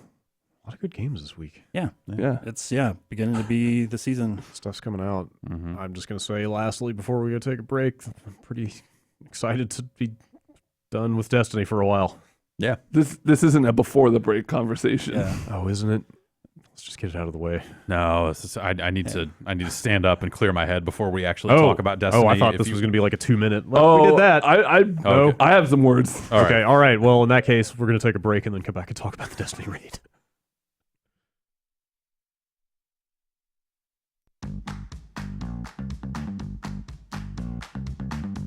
It's time to get into business. What kind of business? The business. The business? Yeah. Like the one I've heard about. Oh, yeah. It's time to give yourself the business. You know what good businesses have? What do they have? Websites. Oh, Yeah. what is that? It's a place on the internet for you to go, and you can see pictures or artwork, sometimes videos. An internet destination? An internet destination. We'll stop off on the information super. That's right. You need to create your own rest stop on the info bomb. Ooh, I don't know. Pull your web car over to the side and carve out your own space. Yeah? Can I put vending machines there? A Squarespace. Aha! Yes, you can put vending machines there. Cool. Because you can start a shop with Squarespace if you want. They've got over 200 extensions to choose from when you want to register a domain. So what kind of site you want to make, they've got it. Snackcake dot car. That might be an option. It might be at this point. Dot car probably exists. I don't Surely. see why it wouldn't. It's only 3 letters. It's 3 letters. That means it's automatically good. When you're ready to start your new business, you can make it stand out with Squarespace because they've got templates that have been made by designers. Oh, good. Not you. I am definitely not clunking one out of a those. template going Nope. like, I don't know, what if there was a grid here, and then over here was a picture of a swan. That box looks good next to that other box. I'm a designer. That's right. 2 No, I'm not. boxes. I You've am got not. a website. No, that's right. Not a designer. World-class designers know you need at least 3 boxes for any of this to work. That's what separates amateurs from professionals. Definitely. And you can customize everything from look and feel, settings and products, all that sort of stuff. They've got analytics so you can track how your 3 boxes are doing. Which box is the most popular box? Individually? That is some granular data. That's right. Not to mention it's all optimized for mobile. So if people want to look at your boxes on their phones, they can. I have a phone. You have a phone. But there's nothing to install, patch, or upgrade ever. This is all like web-based. You use the web to make the web. Turnkey. That's right. You turn your key, sir, and then the missiles launch to fun and websites. And if you do have any questions, if you run into any trouble along the way, they've got 24/7 customer support right there to help. Did you know that a dream is just a great idea that doesn't have a website yet? Man, I do now. Make it a reality with Squarespace. I feel inspired. Yeah, head over to squarespace.com for a free trial when you're ready to launch. Turn your key and enter the offer code BOMBCAST, and you'll save 10% off your first purchase of a website or domain. That's squarespace.com, offer code BOMBCAST.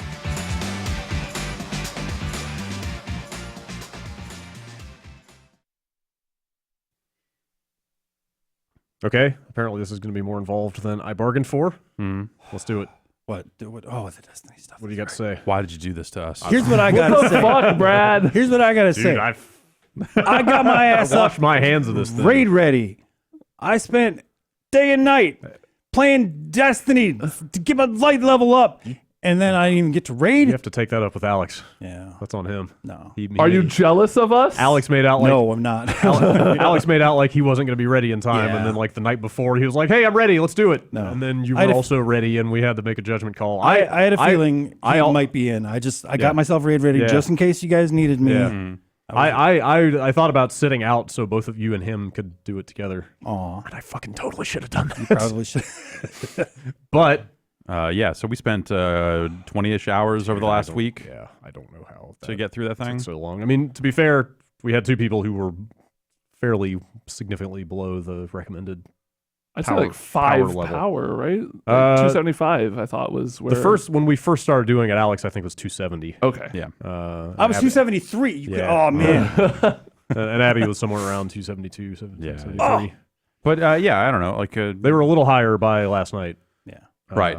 And also we were figuring it out and not like just watching streams of the mechanics and trying to duplicate the videos we saw. Yeah. Which, But it was the first raid for, I think, everybody but me and Jeff, right? Yeah, I think so. You had never done one. Nope. I don't think any of them had. So. Abby had. Oh, that's right. I one. think she did Vault She of did a Glass Destiny recently. one, yeah. I've never done one. Yeah? Just saying. Keep it that way. There's probably a new one coming in December if they follow their past trajectory. There What will be level am I have to be at now? Oh, I don't know. Jesus. We'll see. 320. Probably something like 310, 320, something No, like that. I'm done. Probably higher than that, actually. But anyway. After completing the raid, I saw what a cool raid could look like. Parts of that raid are cool. Yes. It's so we streamed Vault of Glass and King's Fall King's was the Fall. other one. Yeah. I thought both of those from Destiny 1 were better than this one. I think I probably agree with yeah. you. Yeah. I think This is what the this one- Leviathan for anyone Yeah. who doesn't know. Leviathan is the name of this one. I thought it was weak by comparison. Also, Yeah. like playing it, it feels like that maybe they are running out of like there are only so many things to do in a first-person shooter setting. Yeah. To like, oh, we need to make everyone stand on separate pads. Now yeah. you all need to get on the same Yeah, pad. like Like, I they've done that. I definitely had a feeling you coming from a couple of Destiny 1 raids would start feeling, Yeah. You start feeling a little bit of fatigue with like, yes, there are standing on pads mechanics, there are holding an orb and slamming into a thing mechanics. Stealth. There's some stealth, there are buffs that you pick up that amplify your damage, like that. I'm trying to think. Rage timer. There are rounds. Rage timers. There's a like loop to it. The limited resurrection mechanic is new in this, but I'm trying to think like this is kind of mostly a grab bag of previous concepts, like mixed together in new ways. I guess. Yeah. And I think that in some cases it's a little better. I think the stealth bit here, I thought was like more interesting than the one in Vault of Glass. If you're gonna have to have a first-person stealth sequence, like I fucking cannot stand the Gorgon maze from Vault of Glass. Yeah, I hated it, and this I hated this the first time we did it, the stealth dogs stuff. But this time with you guys, I felt like we got a pretty good handle on it, and once we got to the point where you guys had figured it all out, and I filled in a couple of blanks, we did it relatively quickly. Like it was not like it was the first week where we were just getting caught over and over by the dogs and could not finish it. Yeah, like the first time you did this, like you have tried this and like you've completed it, you've failed it, and you've had multiple weeks now to bang your head against the raid since you were reviewing the game. Right. And it sounds like that I talked to plenty of people who were just like, oh yeah, we banged our head against it for 15 hours and didn't finish it, which I thought was I know it was looking like how I know quite a few people who played all the way up to the end boss the first week the raid was out and could not finish it. Yeah. That was a pretty common thing. I know people that have run it to the end more than once and not finished it. Right. So finishing it in our first week, I feel pretty good about that. Yeah. Even if it took a whole lot of hours. To get there, the thing I would say, having now done the raid multiple times and especially done that boss fight successfully 3 times and also unsuccessfully once with another group, dogs got way better over time. The last boss absolutely did not. Like, not even close. It took us 9 minutes, somebody said. Oh, yeah? The final. What did I just needed a good 9 minutes. Like I said, it's like a 10-minute boss fight if you do everything perfectly. Yeah. But also, I feel like over time, as we got our team in the right place and shifted people around and stuff, Like the stuff that was tripping us up at the beginning that like at the time felt random was specifically like the physics, the spooky slide area, yeah. like people getting launched off and the physics being wonky and stuff like that. It felt Yeah. like eventually you got that under control, Yeah. where Yeah. that was no longer a problem. Sounds like you guys were starting to use grenades and other stuff like that to try to manage the. Yeah, because like sometimes scions would appear behind a ramp that like one person couldn't hit, and if I wasn't able to pick that guy off in time, Abby would throw a grenade to the right of the ramp and hit that guy. Okay. And I like decided to make a last minute call to switch back to my Mida because I wasn't shooting well on my pulse rifle. That was something I super enjoyed last night that we didn't do with my group the first time. Was like picking apart everybody's item builds and looking at what subclasses they were using and also when they were using those abilities and like trying to kind of quote unquote optimize our run. It was really fun to watch. Yeah, like the progression and like the communication with you guys, and just like picking apart like who's best at this, like who wants to take a shot at this. This was the And most just watching it evolve elaborate- over time was awesome. This is the most elaborate and fun, quote unquote, fun team building exercise I've ever been a part I of. totally saw people watching the stream who were describing it as like a corporate team building exercise. Because it like the worst trust legitimately falls ever. It legitimately felt like it. I Like know. we had to trust each other Yeah. on calls Yeah. and like all sorts of shit. And Um, I will say this. I do not think I could have beaten that if Jason did not run across the street and get me a Cliff Bar. You had to eat. Like, yeah, we stayed late, and I was absolutely starving, and Ben was just, like losing steam. And I had been he's in like, the no, office I'm for, like, fine. I don't need anything. 12 hours at that You're getting a point. Cliff Bar. Damn it. As of 11 o'clock last night, I had eaten an English muffin yesterday because I've got this dental issue going my on. God. Like, it was Oh, just yeah, this yeah. delirious. Everybody was like stewing in their filth and like just angry and dejected. And I went home, went And to sleep then- immediately, woke up this morning and had a chicken fried steak, nice. 2 eggs, pile of hash browns, toast. Oh my God, it was Reward glorious. yourself after putting in a run like that. Like we went into that thing yesterday. Like Friday went horribly. Like people were in a bad mood. Yeah. That we fell apart. We went into it yesterday saying like, all right, we're going to give this 2 hours. It's going to be obvious very I went into quickly. it saying we don't need to do this. Well, yeah, unless everyone wants to do this. I also would have been Like, fine if we had, we don't had want to walked blow any away more from it. time on this, Yeah. that's fine. Yeah. I was all aboard the 2 hour train. Well, specifically, I envisioned two scenarios for this. Either we were going to fuck up constantly like we were on Friday, and it would be apparent right away that, like, okay, there's no way this is happening. People can't get it together. Or we would dial it in very quickly and just, like, bang it out in a couple hours. The one scenario I did not expect was that we would very slowly and incrementally make just enough progress. Like that- every sixth attempt, Yeah, we would like- make a little more progress. like it was we were getting just barely better enough as it went for people to keep being like, okay, we can probably still do this, let's keep going, but Yeah. not fast enough to not spend all night on it. And that ended up being another 6 hours last night, Yeah. I think, right? Yeah. Yeah. But there was steady momentum. But like, yeah, everybody, like, you'd progress a little bit farther, and Yeah. then, like, it would just carry you through to the next one. Yeah, totally. And then like I think the biggest breakthrough was the time that we got him down under half health in one run, Yes. or one round, and it was like, You- okay, that you proof. look at There's it the and proof. you see it can happen. There's the and- proof that we yeah. can do this if we do it perfectly. And I think that the way that this raid is built specifically has problems, and I think that like there are just things that are inherent to the Destiny raid concept that I think are like vastly unfriendly and stuff like that. But there's really nothing quite like it in modern video games. Yeah, or at least not in shooters. Yes, like action well, games, I mean that's why I say Like, modern. I'm, yeah, I'm, well, I'm, you yeah, know, I'm I kind of guess- discounting MMOs as Yeah, a sure. thing that it was from the aughts. Yes, sure. At that point, Yeah. and like this sort of difficulty is like back in vogue to a certain extent with the way the Souls games have kind of warmed people up to hard games again. But this is a different type of hard. It's a different type of coordination, and I mean, I imagine it's like it's the sort of thing that you. Like this type of coordination required is the sort of stuff that you probably only really see in intense, high-level competitive multiplayer games, whether it's Dota or Counter-Strike or whatever it is. Totally. So, like bringing those concepts to more people, I think it's great that Destiny can do that. At the same time, not to discount that at all, but Yeah. there was a lot of bullshit, like physics-wise, Yeah. that would cause you Lag guys to issues. wipe. and The lag as stuff of this was- morning, they fixed one of the bugs that we Oh, encountered. which one? So it was the one we encountered where we died just as we Oh, finished a yeah. segment, Yeah. and it just caused everyone to just die over and over again, which was hilarious That was and the not an highlight actual to me game of breaker. Yeah. They corrected that apparently. Okay. So Some of those bugs we were hitting on the boss were yeah, Super like rotten. network latency issues Yeah. where like. people weren't having things. Or I, like Alex's internet is fine. Like Yeah. I've used his internet. It's Okay. not he's not on fucking sticks out there. It's Yeah. not he's banging drums together. Yeah. He has he is proper banging well he drums is, together. but not for internet.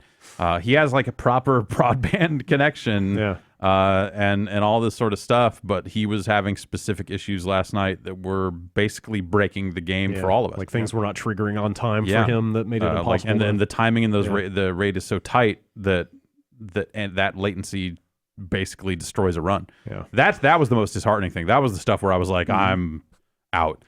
I actually was a little relieved when that would happen because it was nice to have it go bad Not on when me, it man. wasn't our fault. Yeah. I will say I really did enjoy that post-boss reveal. Let's not say what it is, Yeah. but it is I thought that was very... one of the better story things in that game for sure. I let out the biggest mental fuck you. Yeah. Like that's the type of stuff that I miss from the first Destiny, just like stuff like implication, and Yeah, sort of intriguing things that aren't quite spelled out but imply a lot of Yeah.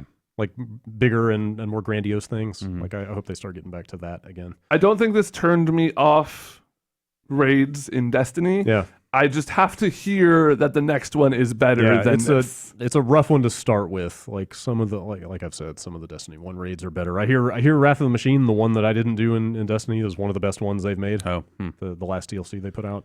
Yeah, I think I would be open to the idea of doing it. Same deal. If they put out another one and it is better or newer, because I think that a lot of these mechanics that are in this one have been seen in Destiny previously, in Destiny raids previously, and so like the concepts feel familiar in a way that is not like, oh, I know what this is because I saw this. It's more like, oh, they're doing this again. Yeah. Like, what's their spin on it this time? Like I was kind of impressed at how fast you guys were pulling the mechanics apart and figuring it out. But yeah, I think there is like an aspect of just like Once you I know what the nuts and bolts of Right. these things are. Now it's just a process of figuring out how they stuck them together this time. I kind of looked at it as like, well, Destiny's only capable of so many things. Right. So Right. it's either standing on this Yeah. or It's like, okay, what do they want me to? Where do they want me to put this orb this time? right. When do I punch this old man? Yeah. Is there a misdirection or is it as straightforward as it seems? Yeah. And the misdirection is usually not quite where you think it is, but it's there. Yeah. And yeah, I don't know. It's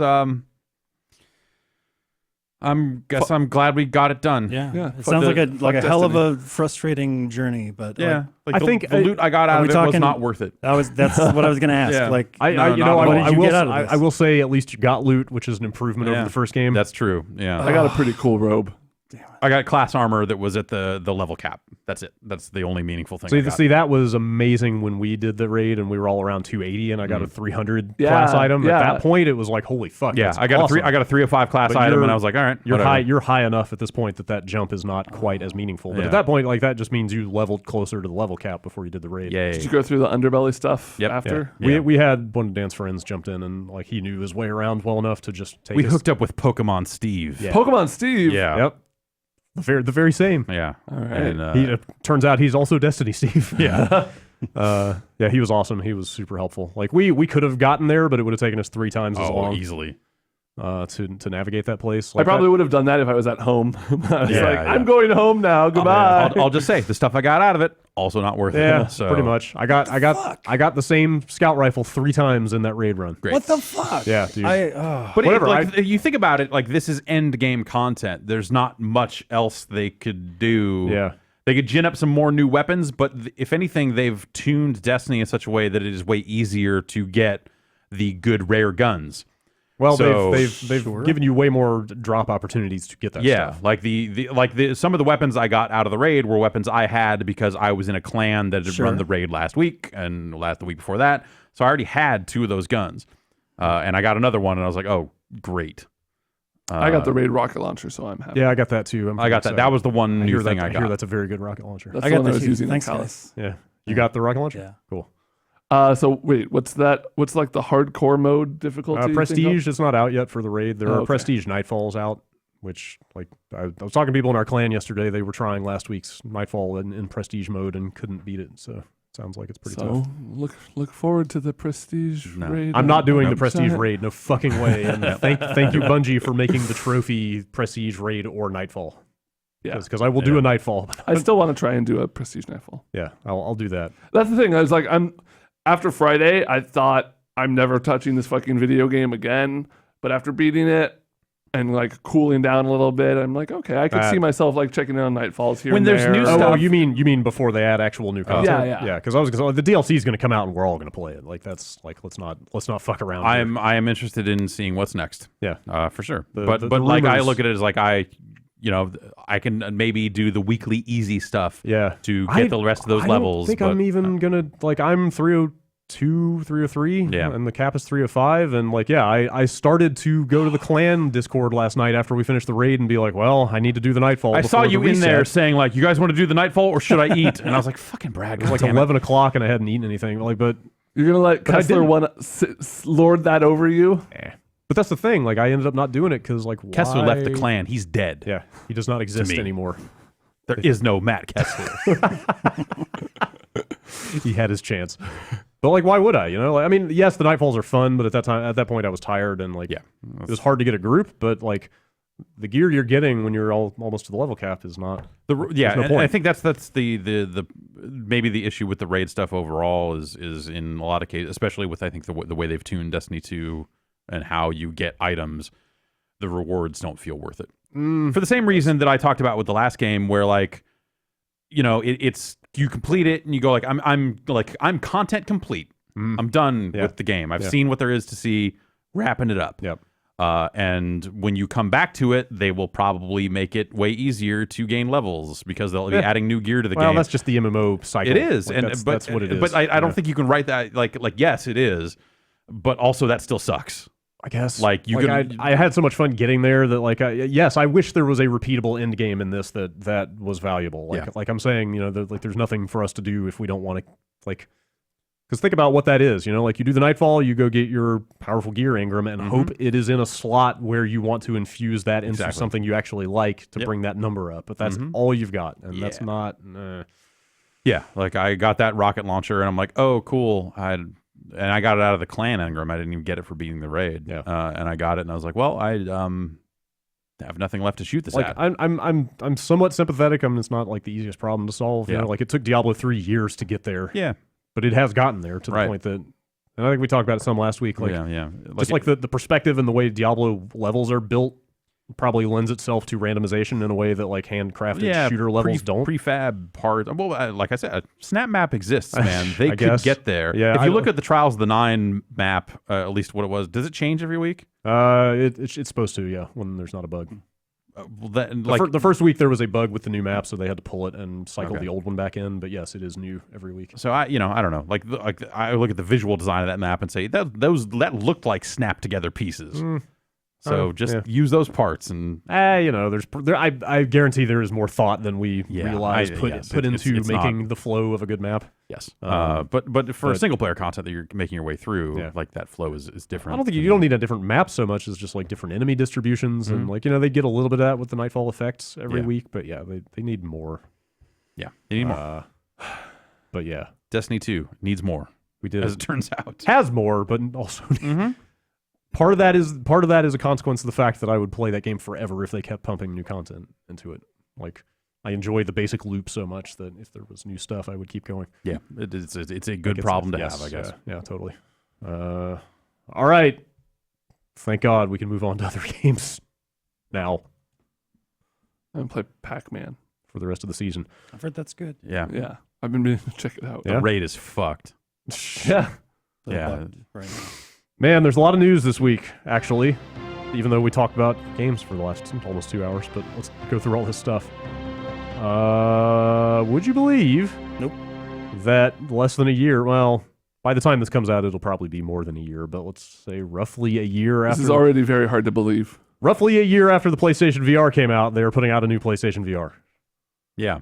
Oh. Sleek and streamlined and cheaper? They just no. They just the price had already dropped, right? Yeah, a Wasn't it little bit. Different $3.49? bundles and stuff like that. Okay. But this Way is more games now. well, yeah. I mean, There's a few. Okay. They've been.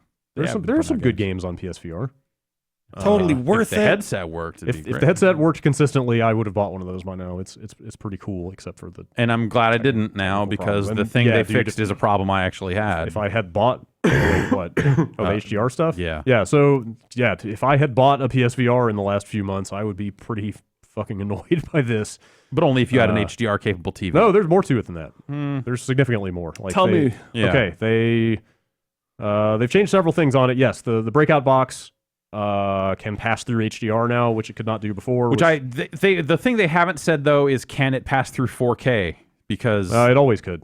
Oh, okay. Yeah, that's why they are focusing on Got HDR it, specifically. okay. It could always pass 4K. It just stripped the HDR. Okay. So yeah, the new breakout box can pass through HDR. It's got apparently a streamlined cable that goes into that box from the headset. It's lost the dongle that's in the cable from the headset to the box that has like the headphone jack and the controls in it. Oh, okay. That's part of the headset now. Yeah. Okay. The headphone jack is also in there. And it also has built-in headphones like the Vive or the Rift. Yeah. The Rift has. Do you know if they're detachable? They did not look. There's some photos on the Japanese PlayStation I'll blog. take a peek, but They did not look detachable, but it's still got a headphone jack. Also, they're earbuds. Like they're like in ear.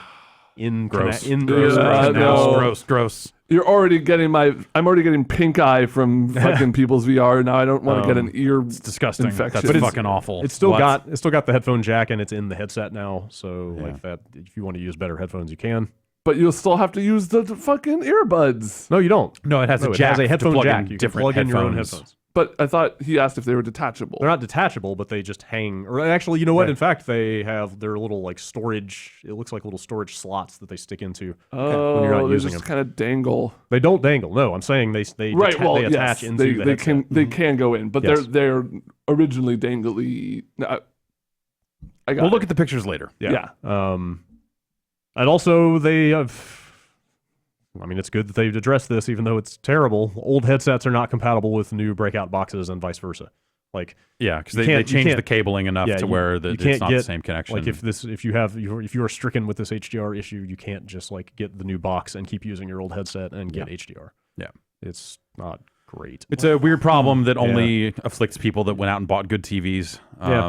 And early adopted a Yeah. PSVR, but like that's still not great. That's not great. still, like it's you've got to like look for a specific serial number. or Yeah, something to they find out. flat out say like they're, here's they're the not new, really advertising it. as they're something saying new. the packaging will change. Like the box will look different, and you'll be able to look at the model number to make sure you're. But it's still just called PSVR. Yeah. They're not rebranding it. It's still just PlayStation VR. Right. It's just slightly It's not better. 2.0. Yeah, and I see some people saying like, oh, maybe this will fix the tracking issues because it's got a new processor, but that's not what they mean when they say processor. Yeah, no. I It think is that's the breakout box processes the video, and now it can pass HDR through it. They would be That's very the- vocal if they were fixing. I don't know, because then they would have to admit that there was a problem.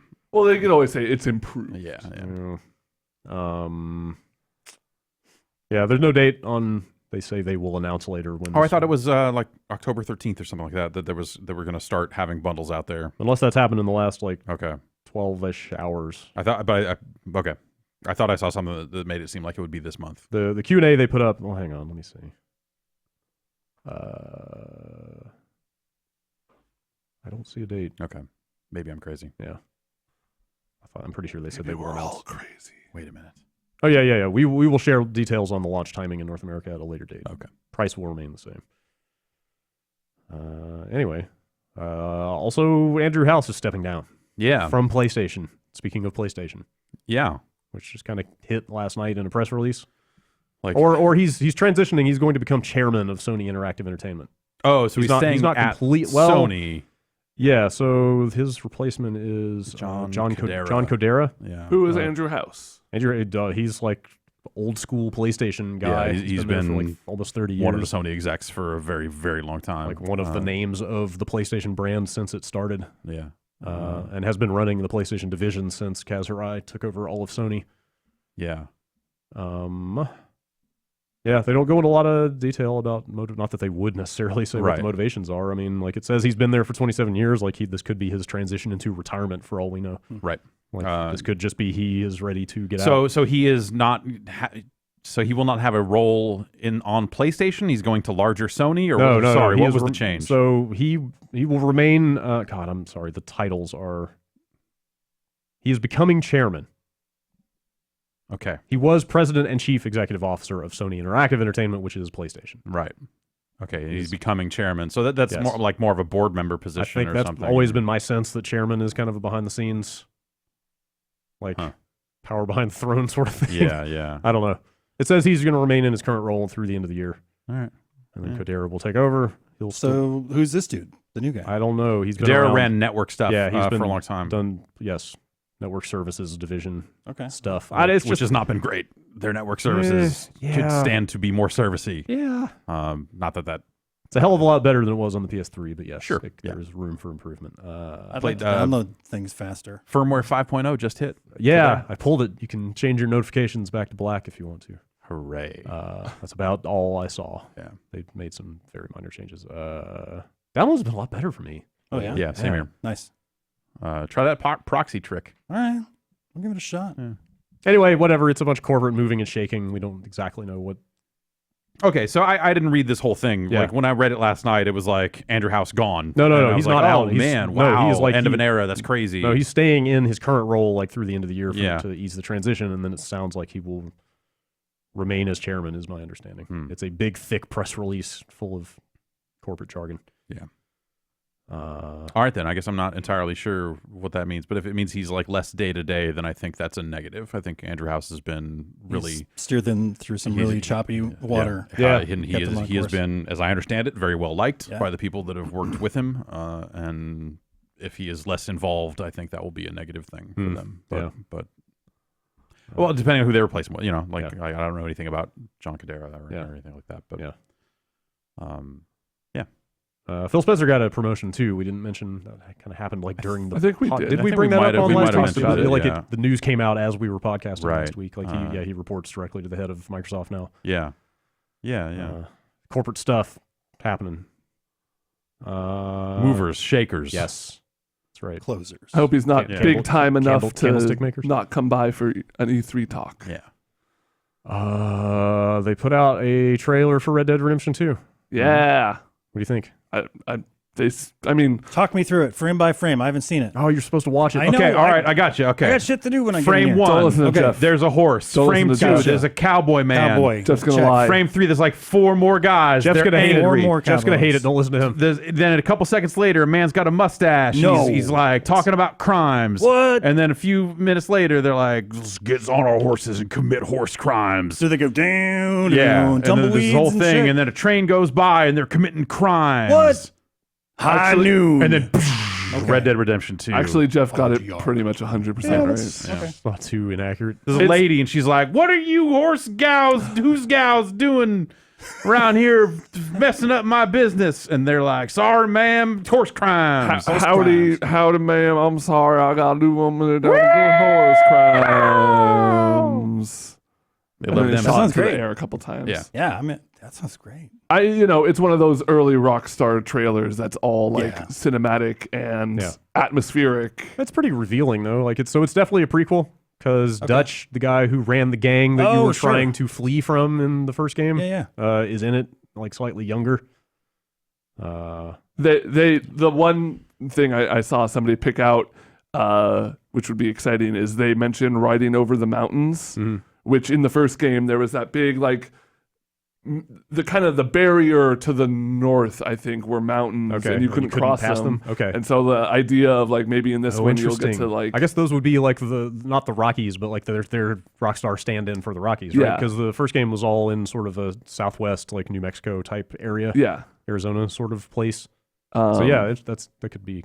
The main character seems less of like John Marston was very much like bad guy trying to do good. Yes. Like that is the number one thing I got out of this trailer is that Marston was very much like reluctant asshole. Like he was trying to. He had a family now, and he's like trying to run from his shitty past and redeem himself. Like it was very like Nico Bellic or like maybe a little Michael from very rock star. Yeah. Yes. Yeah. But this guy's just a criminal. He's just a This fucking guy also very rock star. like, but as a main character, like he's way more Trevor than he like a Nico. Like he seems He's just like a not unhinged Trevor. yes. Like he seems very like together. He's not an unhinged like a freewheeling psycho, but he is so far. just I mean, there's going to be a switch. it's like 60 seconds of footage. There's no way to know, but he really comes off as just a fucking low down, cold-hearted, We're out here dirty, getting it. no good Snake. scoundrel. Yeah. Like he seems like an enforcer for Dutch's gang. Yeah. Like he's very much just like showing up and saying "fuck you, pay me," or "I will kill you." Yeah. Probably already gold inside that cowboy I don't somewhere. know, man. I I'm not think seeing so. it at all in that trailer. They'll make him sympathetic to some degree. Oh I'm sure. yeah. maybe, or like the other thing I wonder about is if they're gonna like keep going with this multiple playable Yeah. character. What if thing. he plays the entire gang? That's the thing. Like Or if- like 30 minutes into the game, you roll up as John Marston Wait, rolls up, kills are him. you saying this is Metal Gear Solid 2? I don't know. It's a prequel, and there's similar characters. Huh. No. I don't know. Or they've learned all the lessons about the online stuff, and you are playing as the gang in a series of horse crimes. Oh no. And proper heists. Just online heists. Yeah. Online stagecoach robberies. They did say that they would have a new online experience to go along Yeah. with this. I think as part of the press course. release. So. I enjoyed the Red Dead Red Dead Redemption multiplayer. Oh yeah. Yeah. I played a little bit. It seemed cool. It seemed pretty Yeah, innovative. it had at some the neat time. ideas. They Yeah. weren't as well executed as it could be. Yeah, but it's like the whole free roam yeah. posse stuff. You just like roll up and join a posse. yeah, and and start fucking with people that you find. Like it was Yeah. a kind of a cool idea.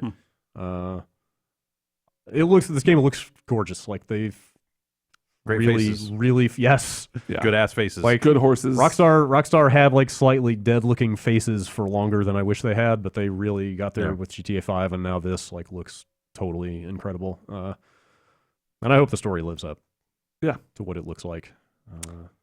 I hope they get creative with it. I was a little bummed that it's a prequel, but if they do weird stuff with multiple characters and stuff like that, it could be cool. out in the spring. Yeah, still currently scheduled for next spring. The SNES Classic came out. Oh, right. We did a long video. Yeah. We played every game. We played every game. You can go watch that. including Star Fox 2. Star Fox 2. Yeah, Oh, I you mean saw. the Star Fox 2 quick look? Yes. Yeah. I saw our dearly departed friend Matt Kessler. Uh-huh. May Gone God but not forgotten. Miss you, man. on Twitter saying he beat Star Fox 2 in like half an hour. It's a run-based game. I didn't realize Yeah. it was. I didn't It's, like. it's not. Yeah, I didn't realize it could be beaten that quickly. Yeah. like that's kind of wild.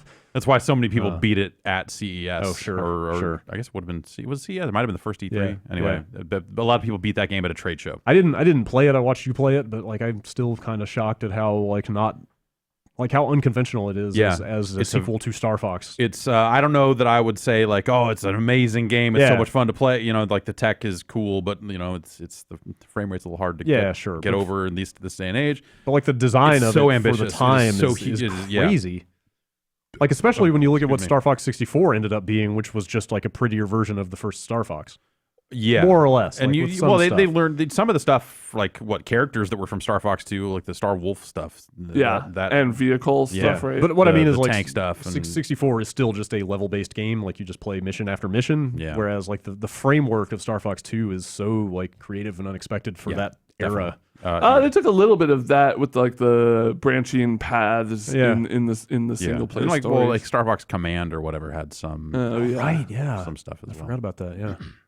But yeah, like you're defending your home planet. Yeah. And like you're making strategic decisions, and you've got resources you're managing. It and, like, makes for time this limits and stuff. Really interesting piece of the Star Fox puzzle. Yeah. You know, as like being able to look at it now and realize like that it was weirdly influential on the rest of the Star Fox series in bits and pieces. Yeah. Like ideas that worked their way into that game, you know, as the first sequel to Star Fox, then wormed their way into some of these other games that came later. Yeah.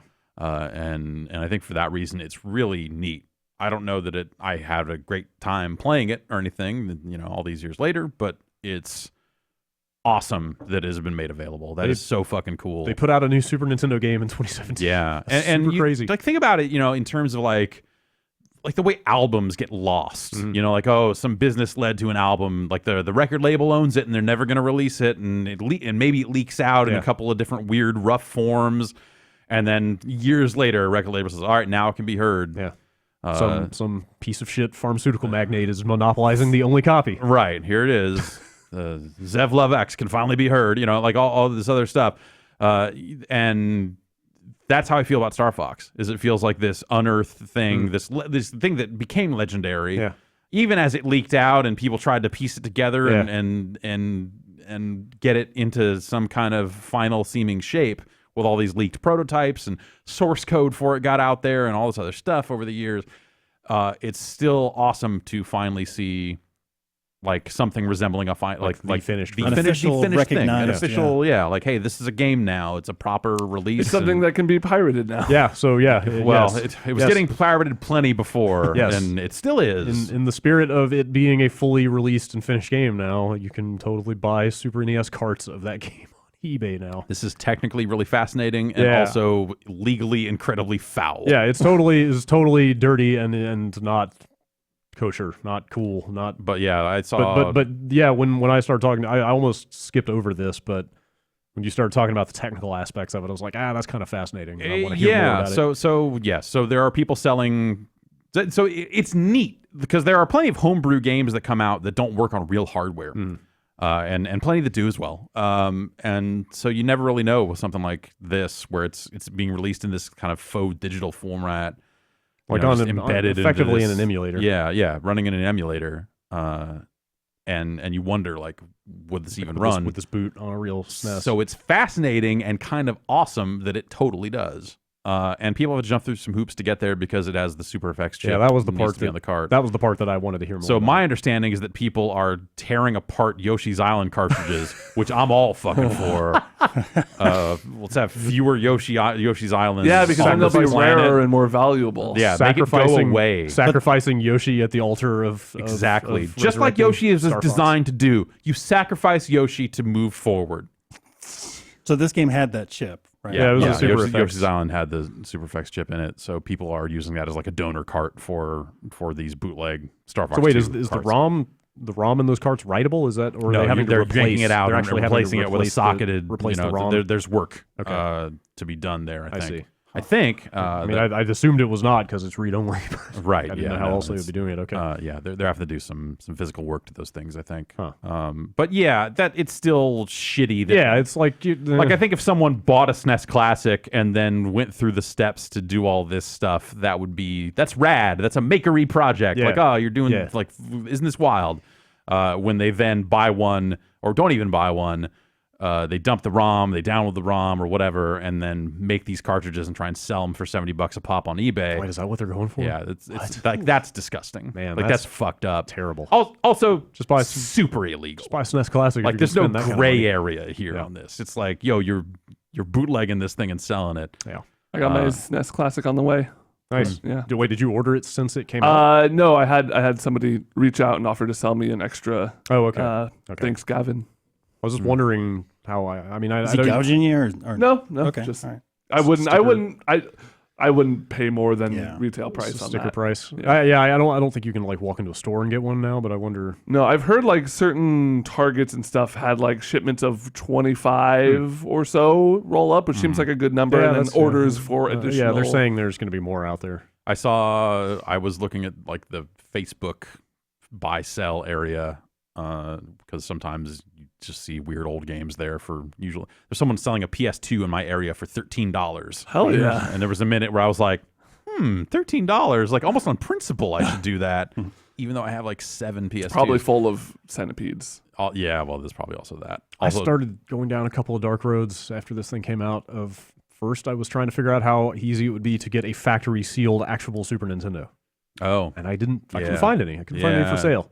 That's the sort of stuff that probably doesn't turn up on eBay and some of these other places that frequently. I guess there were so many of them made. You would think there would be some out there, but like I was just curious. I know someone who would probably know. Yeah, sure. How rare those things are. Yeah, like I don't actually want to buy one. I'm just curious how much they would cost at this point. Yeah, that's like, a good question. Is that $1,000? Yeah. Like But yeah, anyway, like a never opened SNES, right? Like new in package. And then I started looking into maybe trying to get one of the European SNES classics.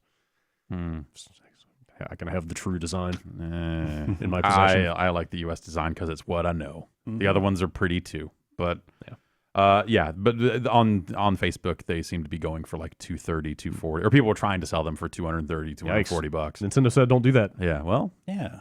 I mean, I'm not looking to buy one. I was just looking at fucking $13 PS2s, and it was like, yo, you want to buy one of these? I was like, absolutely not. Brad, I found a sealed Super Nintendo for $200. You want me to buy now? Wait, are you serious? Weird. No, I don't. Okay. I don't want to own one of those. I just wanted to know like how hard they were to I get. wonder if those are actually factory sealed. Like, were those that's the boxes thing. taped shut? Is Yeah. there any guarantee that it's never been opened? Yeah, I don't know. All that sort of stuff. Yeah. My son and I are having a great time. Yeah. With the, Which the games? classic. Which games? Super Mario World. I've 'cause heard of we that just- one. Yep. It's good. Yep. Introducing him to that stuff, but it's kind of fun, just like sitting in front of the TV because it's short. I was going to cables or ask if you whatever. had to do that. You do, right? Yeah, More or like, less? and I don't have the free HDMI port and my splitter and shit. So yeah, we just plugged it directly into the TV. But he likes holding a wired controller. It's kind of fascinating that this is his first experience with a wired controller as opposed to Oh yeah, everything else is sure. wireless. Yeah. He thinks it's neat. Already getting press releases for accessories for that thing. Like some company is making wireless controllers for it. Yeah. Yep. 8-Bit is doing Oh, man, some good stuff. And some other weird stuff like that. But Yeah, we'll see if they make good on their promises of making these things more available. Yep. I hope so. sounds like it's seems like like a it. pretty long tail if they're not even going to re-release the NES until next year. Like this is Right. going to be kind of an ongoing thing for a while. Yeah, I guess we'll see. Same hardware in there, Yep. looks like, Which which is fascinating, but not surprising, I guess. Not surprising. It's pretty cute. It's Uh, adorable. in other Nintendo news, they're shutting down the Wii Shop channel in Japan. Yeah, Or they're Next year, right? They've announced plans to shut it down. Yeah. in 2019, right? Yeah, you can add Wii points to your account up through March 27th next year. And then you can buy games with them up through January 31st, 2019. So you got like a year and a half almost. So what's the deal with re-downloading stuff that you bought? I assume that will be in place in perpetuity. Or Don't you have to go through the did store the Wii, interface? did the Wii have that functionality to begin with? The Switch Yeah. does. I looked into it. The Switch lets you re-download games. It definitely does, yeah. And the Wii U did as well. I want to say But you there had was to go no- through the store interface. Like there was no account stuff on the Wii, that's so the right. Wii, Yeah, that's right. your purchases were tied to that hardware. Ooh. It was a bad system. Oh, I know. Yeah, yeah. That's why I asked. Yeah. I don't just take it for granted that you can re-download the games. But I'm pretty sure you can re-download the games. okay. But I do wonder. Like, will shutting down the shop lead to no more re-downloads? And what does that mean? Yeah. Because what if you bought more games than fit on a Wii? It's such To that boot you it, we'll would have to need boot it up one more time, if not just to hear that music one last time. Oh, Yeah, man. I suppose so. Yeah, some good ass music. Mm-hmm. Yep. It Really changed on the missing that- Wii U, right? Didn't they? Yeah, it was they different. changed the shop Yeah. music a couple of times. It was on the Wii different, U, and I think. don't think it's good. No, definitely I not. remember. I was in a car 2 nights ago, and we were looking for parking, and somebody's like, "Put on some good parking music," and I put on the Wii Shop channel. Wow. music. I like that you had it at the ready. You were able to access it that quickly. They put out a bunch of details about that Atari box. Speaking of boxes of a Yeah. classic nature. Yeah, it's a Linux Yeah, machine it's a Linux box. with an AMD. Yeah, they how do they just the phrasing they use is powered by an AMD customized processor with Radeon graphics technology. I assume that just means it's an APU similar to the PS4. I would figure something like something that. along those lines. But like for the price that they're looking at, Yeah, probably they- not as powerful as even PS4. Probably not. They say, where's the phrasing on that one? $249 to $299 US, depending on specific editions and memory configurations. So Yeah. I guess that's probably just storage. So this thing's going to run a custom front end, Yeah. and they're going to sell Atari games on it, but it also is a Linux machine that you can kind of install whatevs on. Yeah. So Yeah, it says bringing a full PC experience to the TV. yeah, which that has gone so well up to this point. Includes streaming applications, social, Ooh. browsing, and music. Time to get social I'm just glad with it has Atari. apps. Yeah. Also, I mean, they'd already shown what it looks like, but it's got straight up wood paneling and all that. Yeah, it looks like a neat. It looks like a It looks like slightly- neat concept art for someone saying, "What will video games look like in 1990?" Yeah. As illustrated in 1977. Yeah. It's like kind of a modern or futuristic take on the 2600. Basically. Yeah, I don't know. They've released their own catalog so many different ways. That the idea of buying a dedicated box for those plus more, but like the $250 box, so not that much. Yeah, I don't know. This just seems like they're trying to sell that thing, but also you could probably install a bunch of emulators on it, I guess. Yeah. They really haven't gone into much detail about like what kind of development they're going to be doing for it, if any, right? Yeah. Like, are they going to make a bunch of new Atari games? Well, or are they just going to... they definitely were taking like outreach, like, hey, are you a developer and you want to make games for the Atari box? Click here. Please call me. Yeah. But would those just be Linux compatible games you could also buy on a PC? I would expect I would that's guess. the case. This thing is still a little confusing, but the very notion of Atari existing as a company is still confusing. Also, they're going through Indiegogo to release this thing. Yeah. What? Yeah. Okay. Atari Box will first be made available via the Indiegogo crowdfunding platform, with targeted global launch in spring 2018. I guess that's probably just a way to mitigate risk by like having people basically pay for it up front. Yeah, it's a pre-order thing at that point. Other people have used Indiegogo for pre-order type stuff. Yeah. Which I don't understand. Like if you're definitely saying you're shipping it and all this other stuff, then why give some of the money to Indiegogo? Yeah. Why give any of your money to Indiegogo when you could just set up your own payment processing and ship it? Maybe it's just fulfillment. I don't know what Indiegogo offers. So. They mentioned that Indiegogo is good for hardware launches. They're really leaning. I've heard that. So they're really leaning into this open platform thing though. Well, yeah, which at that point, like, you could get a Raspberry Pi. You could get, maybe will be more powerful than that. Definitely be more powerful than that. But people are used to the flexibility of a PC, but most connected TV devices have closed systems and content stores. Atari Box is an open system, and while our user interface will be easy to use, people will also be free to access and customize the underlying OS. Well, see, I don't trust Atari to get that right. Yeah, I don't know. Because even with the closed systems, and the millions of dollars that are gone into designing those interfaces, I feel like most of those boxes are not great either. Yeah. So I don't know why. I don't know. This thing, anyone would think Atari could do it better. Maybe this thing will actually hit the middle ground of like performance but openness. Like consoles are faster than this, but they're completely locked down. You can't do shit with them that the makers don't want you to. So maybe people will find cool things to do with this. Yeah, we'll see. It's weird. How does it interface with my Atari hat? Yeah. Okay, you put your hat on your hat. Yeah, if this has Bluetooth support, then you could just Bluetooth the audio to your hat. Yeah. I think they started taking orders for those too. I believe they are $150. What? What is that? It's a hat with speakers in the brim, and it says Atari on it. What? Yeah, that's the right reaction to that. That is the appropriate reaction. What's it actually called? Atari hat, isn't it? Okay. No, I don't know what the fuck it's. It's Atari hat. All right. It's called dumb fucking bullshit. That's not a good name. That doesn't really sell itself. It's like an anti-name. I just Googled Atari hat. Speaker hat. Speaker hat, right. Speaker One hat. word. Shit, why didn't I think of that? Oh, speaker hat. Man. Hey, it's better than dumb bullshit hat. Is it? No. If someone was like, buy this dumb bullshit hat, you would look and see what they had to say. Yeah, I would, but I'm an idiot. If someone was like, speaker hat, you'd be like, fuck you. No, You I'd wouldn't even also look. be interested because I'm also an idiot. Okay, all right. Speaker hat. A little more business moving. It says Atari right on it. Yeah, it sure does. The first name in speakers and hats. They're two core competencies. Yeah. Finally together. Other business news, Bluehole is spinning off the PUBG team into a subsidiary called the PUBG Corporation. This is a very dark cyber future name. Kinda. The PUBG Corporation. Also, while we're talking about it, Bluehole received a valuation of $4.6 billion. Oh, Holy moly.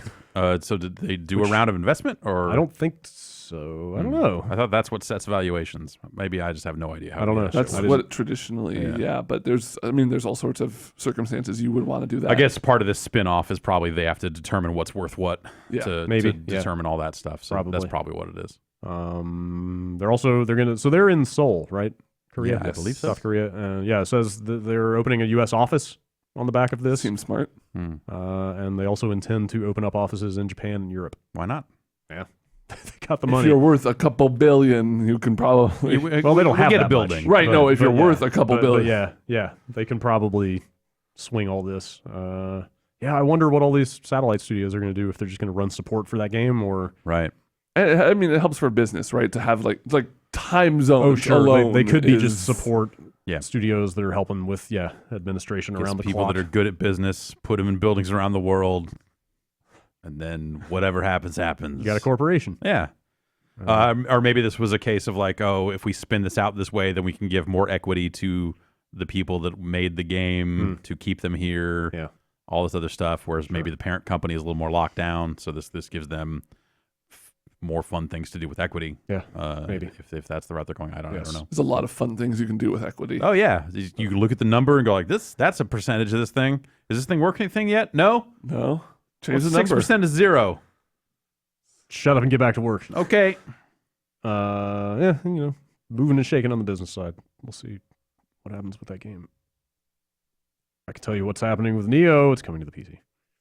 Whoa. Oh, that game. Oh, hey, hi. Yeah. They're putting out Neo, Hello. the PS4 game now Okay. it's coming to Steam, Yeah. which Yeah. that's cool. Did someone say it was 100 gigabytes?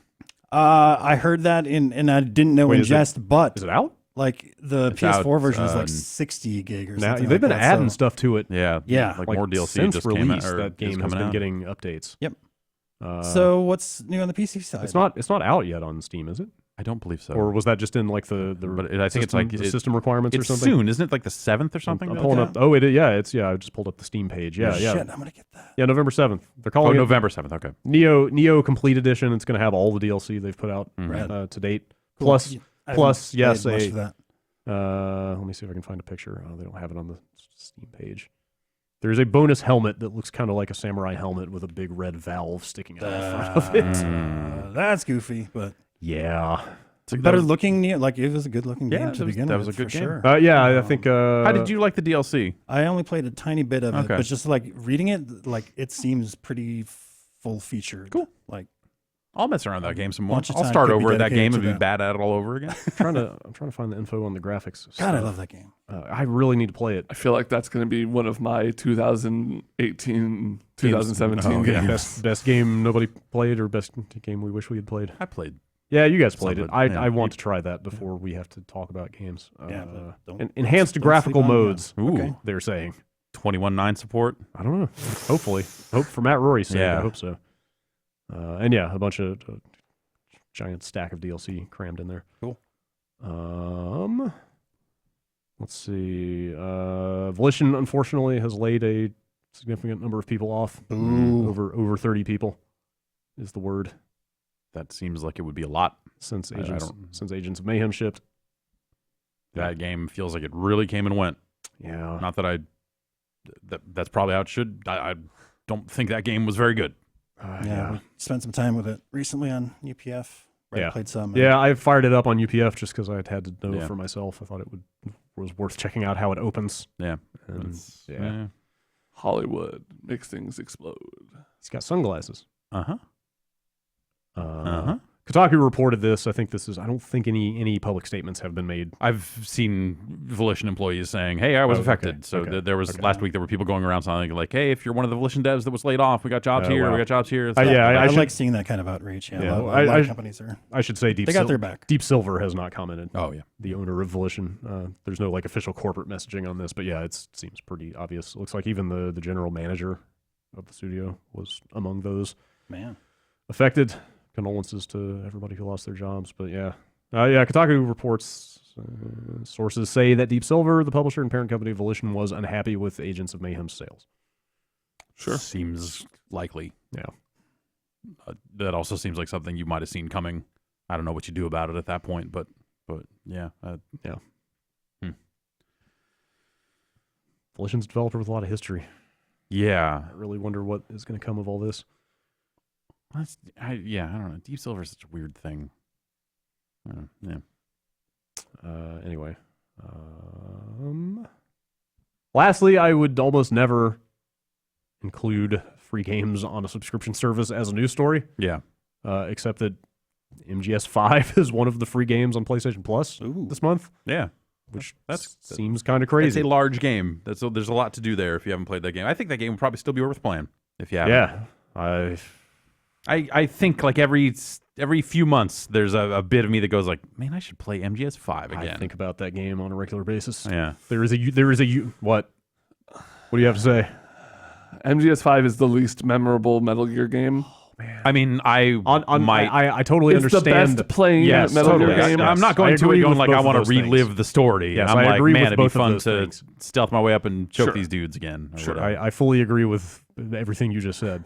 Yeah. At the same time, there is a universe in which MGS5 is the best game ever made, but it is quite a few universes over from ours. It is a universe where none of the other Metal Gear Solid. It's a universe where it's not a Metal Gear Solid. It game. is an Yeah. incredibly different game with a very different story and a lot of things that are bad about it. Not bad, but It's Japanese Far Cry but yeah, or something. I yeah, don't know. like the mission. Well, we've talked about it ad nauseum. Things about that game that are incredible. I liked that game a lot. Yeah. Mhm. Now it's free for a month. If you're paying Sony. If you have, yes. If you're paying money, it's If you're free. paying, yeah, if you pay the money, you get it for nothing. Yes, indeed. All right, that was a bunch of quick news hits that we just whipped through. It's time for some emails. You got newsed. That's right. That's quite true. Or should I say B-mails? Emails. I'm the email. Look at me. I'm looking at you. I'm the emails B- guy now. B stands for Ben. Ben pulled the emails yesterday because we had a super busy day, Yeah. and I enlisted his help. And I haven't even seen the emails this week. So this I've is got exciting. so many It's exciting. emails. It's best to know. Actually, I feel- it's better when you don't know. I feel a little. Yeah. No, they're gonna get gross. Oh no, Um, I'm kind of nervous. His first email is about one-hit wonders, and he starts his email. Nick from Germany writes in, a Reddit post this week talks about one-hit wonders outside of the music world, and the most popular answer was Minecraft. This got me thinking about gaming more, and if you knew of any other one-hit wonders in the gaming world, a series, developer, or even manufacturer that really only had one solid positive contribution to the world of games. Keep up the good work. And congrats on 500. Yeah, I'm trying to think. Like Minecraft is a good one. Minecraft's a weird one because they just got bought by Microsoft Yeah. and now it's like wrapped up in all that stuff. And why so- bother doing anything else if you just can just keep doing Minecraft but stuff? also like the creators of Minecraft did try other stuff and Oh, that's right. He was trying to. Scrolls? The Yeah. less said about him, the better. But the game itself was made in such a way that they were constantly adding to it. Yeah, You know? it It was not a one and done game. by It was design, it was yeah. a platform that they were adding stuff onto. But yeah, I'm trying to think. I can't really. I'm trying to think of like cases where studios went on to do other stuff, but none of that stuff was good, and Right. then Right. and then they kind of. Yeah, I can't. Man, nothing comes to mind. I was about to say Neversoft and the Tony Hawk franchise, but those Spider-Man games were well received. Yeah, and they did an okay job with Guitar Hero. Oh for a yeah, while. right. Yes, of course. Also, they made a whole lot of Tony Hawk games. Yeah, they did. Yeah, that's maybe not. Yeah, I don't know. I don't think it's the same thing. I can't. Nothing like jumps to Because mind. like it seems like a lot. There's a lot more people involved in a video game studio than a band. Yeah. Yeah. So Yeah. it seems harder to just have one good thing and then nothing Yeah, else. and then come it from becomes like, are you breaking out the developers specifically? Because if you go to a publisher's umbrella, that's not really. That's like saying like, wow, Warner Brothers put out a lot of hit records. There's no one-hit wonders. Oh, But- There's something a little more like what's the word I'm looking for? Like a catchy pop hook is a little more. I can't kind of elemental, or like there's something from the gut about it. You know, Yeah. Like Yeah. coming up with like a catchy hook is different than like. You know, game design is very like methodical and iterative, and like there's a lot of like. But I'm trying to think data about like in it and stuff. studios that only put out one good game. Yeah, is what I'm yeah, looking at. Yeah, And I'm well, sure but that I there think are plenty like, of those. That's why the whole one-hit wonder thing exists, right? Because Yeah. you come up with something amazingly catchy, and then you can never do it again, Right. Or something to that effect. Anyway, I'm looking up a list. The only thing that's like standing out, maybe Silicon Knights, like Eternal Darkness. Eternal Darkness. Maybe is there kind of one. Then, then they've got Two Human and. I mean, they did X-Men make other games. Destiny. What? What? X-Men Destiny. I don't know. Oh, right. Oh, I fuck missed that the X-Men part. I was Yeah. like, oh, okay, all right. I mean, they did the work on that Metal Gear which GameCube. I kind of liked. Actually. Yeah, so I feel like even that one might be a maybe. Yeah. If you consider that work. Also, they did whatever they did. Fucking the first Legacy of Kain. Oh, that's right. Did they? The very first right? one? Yeah, the Blood Omen. Vivictus. Okay. Yeah, like that's That game. that is in fact their best game. Man, I wonder if that holds up. I haven't thought about Legacy, like the first Legacy Kain, in a very long time. It's the only good one. I should pull out my copy of that. Yeah, that'd be neat to look Now at. that you mentioned That's that, a weird game. I have not thought like about that Vampire game in so Zelda, long. man. Yeah, it's like what a yeah, fucking crazy. it's totally thing. this really like gnarly gothic Yeah. Zelda game with awful load times. Right. And yes, Vivictus. Yeah. Every time. Yeah. Man, all right. Next email. Next email. So this is Bombcast episode number 501. We had 500 last week. Oh, right. Yeah. And we were wondering about how long you could listen to Bombcasts for. And Joe writes in, it says, hello to Brad, Jeff, Jason, and Ben. So In light of last week's show being the 500th episode, I thought I would do some math. The total running time for all 500 episodes is 1,226 hours and 26 minutes, 54 seconds, or 51 solid days. Wow. This would cover a non-stop journey from Earth to the moon and back. Here's to another 500. Huh. All right. Okay. So Let's go to the moon. Yeah. Okay. we could have gone to the moon instead of doing this. What are we doing with our lives? This is a lot like going to the That's moon, true. if you think about Yeah. every week. How? it. We get in a rocket ship. We wear eat fun astronaut suits. ice cream. Yeah, we eat astronaut ice cream. You have to pee where you are. Yeah. Yep. And the pee goes everywhere because you're in space. This next question is more of a clarification because we got in the business of casseroles last week. Oh boy. Specifically lasagna. This comes in from Lucas in Myrtle Beach, and he says, in regards to the lasagna question from last episode, it is indeed a casserole, not because of the way it was layered or its ingredients, but because of the dish it was cooked in. Oh, jeez. The origin of the word casserole comes from France and is defined as any large, deep cooking dish in which the food is both cooked and served in and out of. By definition, anything you cook in a casserole dish is a casserole. Like a cake. You could bake a cake in a casserole dish. Even like- and it's a casserole now? Even common Bullshit. sweet dishes like cobblers fall under the definition of casseroles, Nope. as well as ubiquitous Thanksgiving sweet potato casserole. Nope. Wait, so lasagna is a cake? I'm not. What's going on here? It's a meat cake. Oh man. Lasagna, It's like Diana's special meat pies. Ooh. lasagna, cake, casserole, and hot dish are all the same thing. Okay. What's better, a meat pie or a meat cake? Ooh, I Meat don't pie. know. Yeah. If you just stack a bunch of those meat pies on top of each other, does it become a meat cake? No, it becomes a fucking heart attack, and you laying down for the next 6 years. It's the turducken of meat Yeah. pies. You guys ever had the meat pie from down the street? No, Oh my from God. where? From Henry's Hunan. Oh yeah. Yeah. Well, not this one, but the, Yeah, It's hard to eat an entire one of those. it's good stuff. It is good.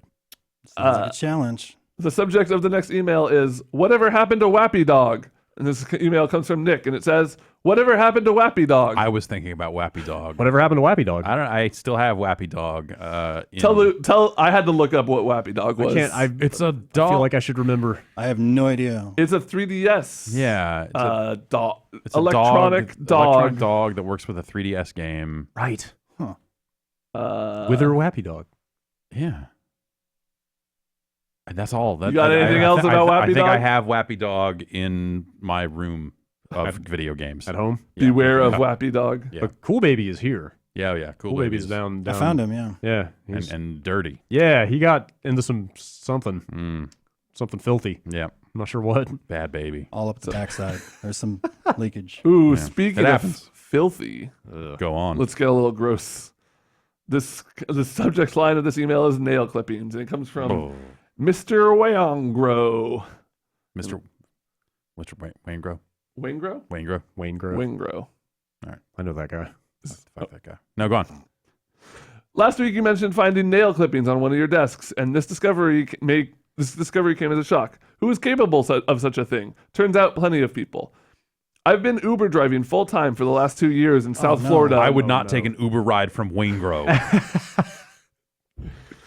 I do a quick clean of the car every night before I head out, and about every 3 days or so, the mats on the floors of the back seats have nail clippings on them. Oh my God. Even after 2 years, I'm still aghast at the audacious, disgusting behavior of people in my car. But I've come to learn that sort of thing is way more common than I would have thought otherwise. Who would I don't care if they're like. How do you get the nails? The one time I caught... How does he clean them up? Probably a little vacuum. I guess that maybe some people are biting them. Oh. This one time, I caught a guy biting his nails and spitting them out on the floor, no. not even trying to hide it. I called him out and asked him to stop. He got angry at me, assured me of my 1-star rating, and proceeded to bite the nails and stare at me in the eyes. That is terrible. People are savage. Also, to anyone listening, try not to become a rideshare driver if you can avoid it. Gotcha. Duly noted. I don't think I'm as advice. grossed out by like fingernail clippings as some people, but still. That's somebody's car. Rude, man. That's terrible. Ones that are shorn in such a way that you can tell that they were bitten off, I would view as more disgusting than ones that they've were been cut. in the mouth. Yeah. That's gross. That's no matter how you cut it. Mm-hmm. That's disgusting. This fingernail was like one solid snip. Yeah, it looked like it had been cut, I think. So it's Is smaller. it still there? I don't know. I didn't want to haven't touch been in it. there, but I go 3 cuts, like nice rounded. That's smart.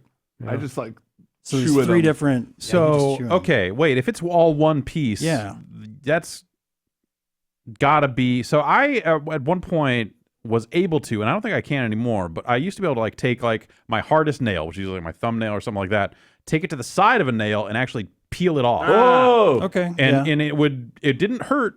It was actually just it was a clean cut, Yeah. like I was cutting the nail. Yeah. Without having to use clippers. I've done that, but like it'll start pulling up like the top of the nail. Sometimes you get a Yeah. little End too of it. far. Yeah, sometimes you'll lose it. Sometimes you get that close to the sun, it's just gonna fucking go bad. But that would be one of the few ways I could envision someone getting one piece.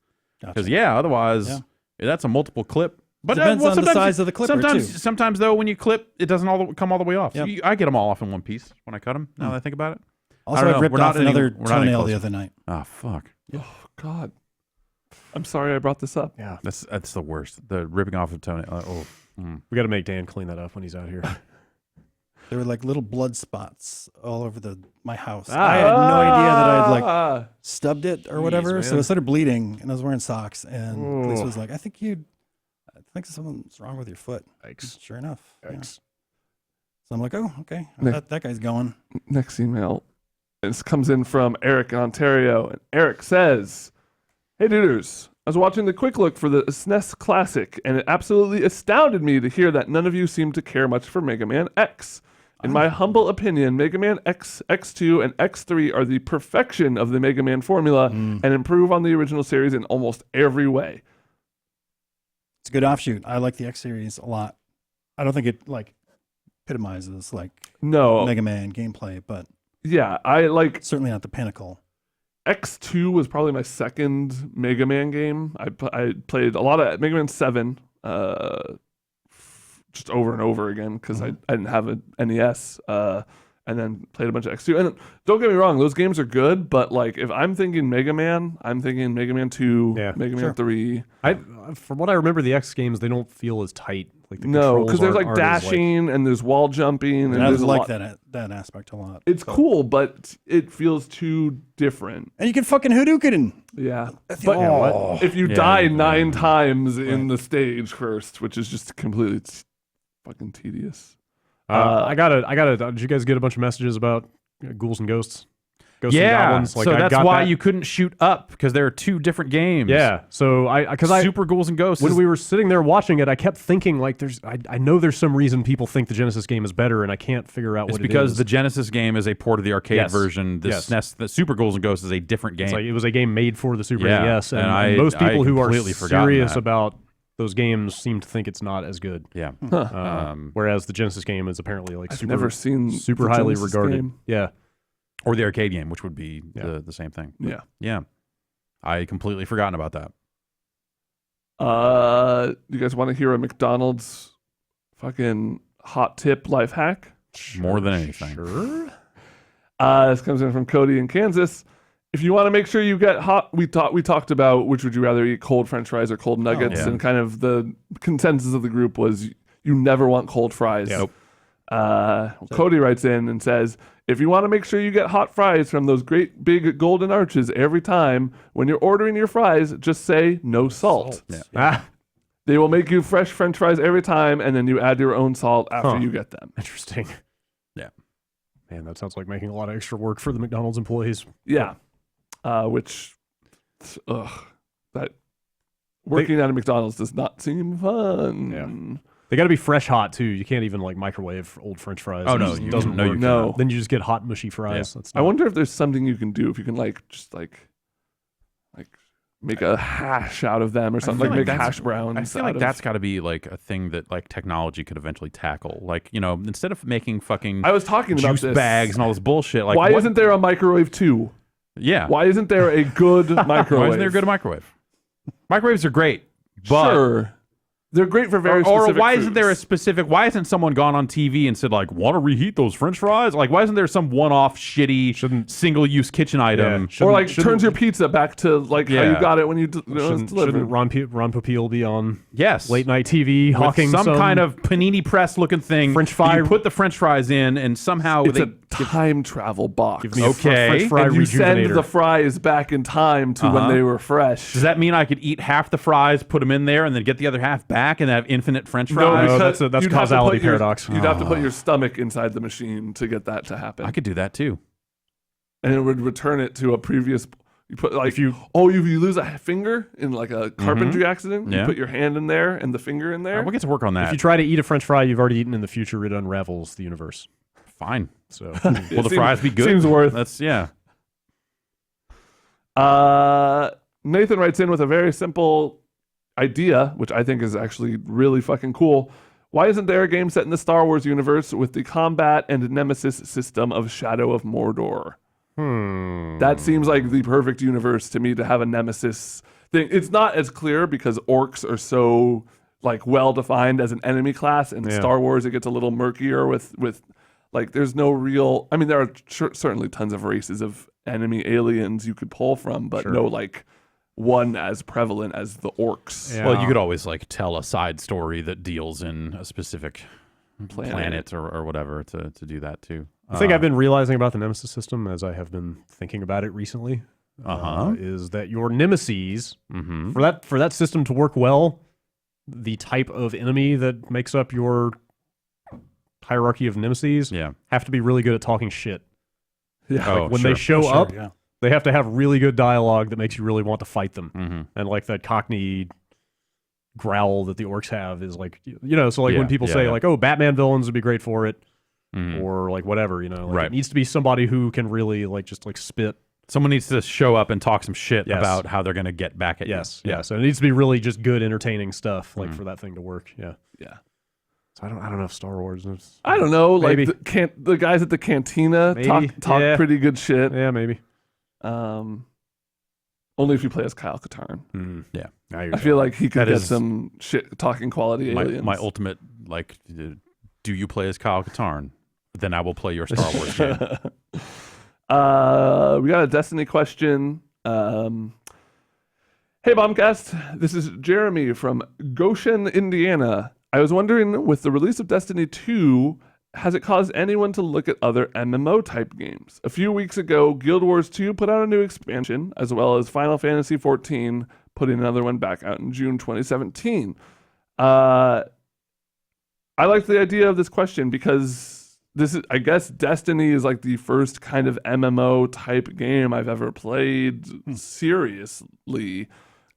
Yeah, yes and no. Like it has the same frameworks as a lot of MMO. the loot things. stuff is there. Yeah. Like the character and like progression. raids and Yeah, like, and like the dedication resets to and gameplay. clans. Like, you know, raid's gonna be 20 hours or something like that. Like the massive part, not so much. Yeah. But that's not the thing that. Modern MMOs don't even Yeah. do massive the way they used Yeah. to. Yeah. It's just not the server tech has evolved. Man, I know some Final Fantasy 14 playing ass people, judging by my various friends lists. Like, Yeah, people, I have people are almost into that game. I've Yeah. almost tried Final Fantasy 14 Yeah. a I've few heard times all over the- the past I 2 know or 3 a months. lot of people that play a lot of that game lately. I've heard all the new stuff they add is really cool. And like the kind of general consensus when I ask people should I play Final Fantasy 14 is the new stuff they've added is really cool. It will be a slog to get there Yeah. because you have to complete Right, like right, all right. everything to get up to it. Yeah. Yeah, I don't know. Destiny has not inspired me to do any of that stuff. No, if anything, it's given me that in a more distilled and Yeah. like slightly more fast-paced manner, Definitely. and like I kind of scratches that itch without having to play. Like an MMO. enjoying World of Warcraft back when it first came out is the thing that makes me want to try Final Fantasy because people are like, no, this one's good. Yeah, and they're like, all right, maybe I'll give it a go. I played it. To be fair, I only played it at launch of Realm Reborn or whatever the second version of. It's fucking confusing, but I played it right when that came out, and like it seemed like a not quite as good WoW with Final Fantasy fan service to make up for it. And I kind of want to look back in on Guild Wars a little bit because I played it at launch and really didn't like it. I really don't like that game. As it was. I love the first one. Okay. Ugh. Man, Guild Wars 1 overtook the GameSpot office in a pretty profound way. Like, everybody was playing Guild Wars back when that came out. Awesome game. And so I was really looking forward to Guild Wars 2, and when I saw that they just kind of made it an MMO, I was like, this sucks. This is not at all what I want out of this game. But I like, a lot of time has passed, and they've done a lot to that game. I don't think in a direction that makes it more like Guild Wars 1 necessarily, but I do at least want to look in on it. Yeah. All right, we got a question from Bob about second playthroughs. And Bob says the following. For some great games like Journey, Final Fantasy VI, XCOM 2, one of the main points brought up is how replayable they are. But for me, I cannot bring myself to play games like these a second time because I had such a perfect experience the first time. I could, of course, sit down and play them again if I wanted to, but the adventure and experience I had in my first playthrough was so perfect, dramatic, and canonical in my mind that I don't want to experience it being spoiled again. He goes on to mention, like, certain characters dying in XCOM and party members in Final Fantasy VI being skilled up in certain ways. And he kind of wraps it up by saying, don't get me wrong, there are plenty of games that I still replay, but there are a select few that hold a special distinction. Am I alone in this? I can kind of see that. Yeah, but I think for me, the thing that keeps me from playing too many games a second time is that there are so many games. Yeah, that's 100% what it is for me. Like when I was younger, then there were fewer games coming out all the time, and you also had less access to them. Yeah, when you were a kid, you don't have money, like you are renting a game for a weekend or you get a game. So you're playing, you always want to be playing something. So at some point you run out of new games and you replay something. And so that happened. But nowadays, so many games are so inexpensive, and there are so many different things coming out in a given week that it's hard to keep up. Let alone like toy with the idea of like revisiting too much. But I do, you saying like, oh, Metal Gear Solid 5, like that was enough for me to go like, yeah, I want to play Metal Gear Solid 5 again. That'd be fun. It never, I mean, for us, like we're in a weird position, but it never feels like a good use of time, ever. Like there are always more games that I feel like from this year I should play to know about for like later in the year, and that kind of thing. Yeah. Much like playing as much Destiny as I have doesn't necessarily feel like a good use of time, but like, yeah, it's hard to carve that out. Yeah. We get into a lot of weird situations where I feel like some people in the audience assume that we have engaged with a game as like intimately and often as they have. Right. Yeah. Like Final Fantasy VII or something. I'm sure there are people that have played through that game a dozen times. Right. Like I played through it once in 1997. Yeah. I played through it half a third of the way and said, "Boy, this seems bad." But that goes for most games. It's like most of the big games that we talk about from the past. Like I don't know about you, but I've played through most of them exactly once and then moved on. Depends on the game, because I spent a lot of time in arcades and stuff like that, and playing arcade style games when those when that was what was being brought home. Like those were designed to be played multiple times. Right. So like story based stuff. Yeah, but there was a while there that I was playing through Target Earth probably like once a year, and then it came out on PS4 and I played that. That was my last year's play of that, was to play the remake they did. But yeah. Cool. I think the only one for me would be Fallout 3. I played through that game and got nearly 100% with my first character, and I kind of had that same issue where I was like, well, I want to see the other choices I could make. I want to see the other companions and stuff I could have, but on my subsequent playthroughs, they felt more like clinical. They felt more of like me just seeing what the game had to offer rather than experiencing them. Yeah, like you know the broad strokes at that point, so it's like you're going to poke around the edges and go like, is there something I missed here? Is there a different way to play this? I'm going to like max luck and just kind of go and see what happens differently. It never feels the same as that first playthrough. It almost sounds like a mechanical study of the game at that point instead of like discovering it. Yeah. Like I think I played through Metal Gear Solid 3 times. First time in Japanese, then I reviewed the US version of the game. And then I must have... What was playing Metal Gear Solid in Japanese like? Boring. Yeah, really, really boring. Yeah. Yeah, because you're just like watching that stuff and go like, oh, I have to unplug the controller? So where does it say that? Codec sequences where like getting to the point where you have to look at the back of the box became a very different situation when you didn't read and you couldn't read anything. But I still got through it. I had to look online here and there, but I still did it. Huh. And then I don't know. I've dicked around with that game when they re-released it here and there, but I don't know that I ever did a third like full playthrough of that game. So I don't know that I've played that game start to finish since I reviewed it. Subway issues is the subject line of the next email from Kevin Wilcoxon. And he asks, at Subway, when I ask for a chicken bacon ranch sandwich, why every time do they ask me if I want ranch on my sandwich? Because all of their sandwiches are just them throwing things together, and they just ask. They just put the meat on because they figure that's the base thing, and then from there they ask everything else. I feel like if it's in the name of the sandwich, it should be on the sandwich regardless. But by the time it gets to the person who's asking you those questions, they don't know what you ordered per se. They're just being handed a sandwich with the base with meats chicken on and it. bacon on it. I mean, I have ordered a chicken bacon sandwich, and if they put ranch on it, I would say fucking de-artist that thing into the garbage and start over because you fucked it up. They've probably had enough people say, hold the ranch. Yeah, I feel like ranch is one of the more divisive enough toppings that you fuck it up once and somebody could get real upset. When you said Subway issues, I thought you meant like the public transit subway. Oh no! I immediately went to Subway, and that made me think about how when I took the bus home for that raid yesterday, there were 2 dudes right in front of me, like on the verge of getting into a fight for the entire duration of that bus ride, and I was like, "What do I do right now?" What about? They were beefing about something that I couldn't like.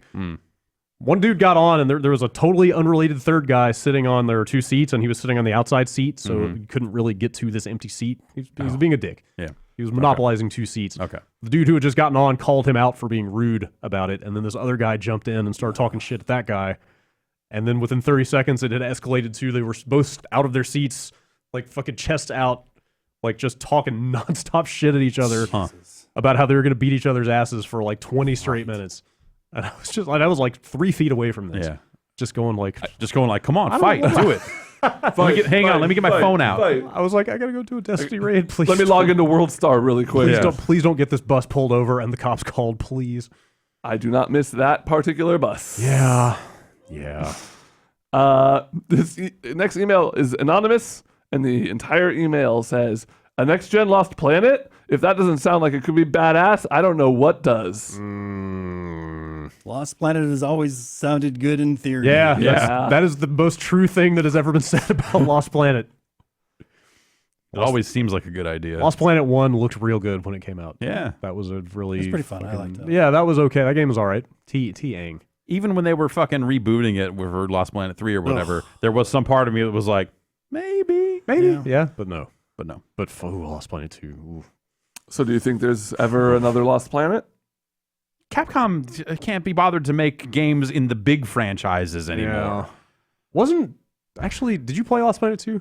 A little bit, yeah. I was waning off it. I did not. I reviewed that game and I didn't have the frame of reference at the time, but is there any Monster Hunter in that game? Yeah. Even in the first one, there were definitely shades of that. It was in a lot of respects like a sci-fi. Yeah, well, in the second one, they made it an online thing where you were grouping up and going out and doing missions and stuff. And then, like looking back on it, I was like, were they trying to cram Monster Hunter into a different franchise? Definitely. Is that what that was? Trying to westernize it, make it popular over here. Said, just throw guns in it. That's all it takes. Monster Hunter with guns.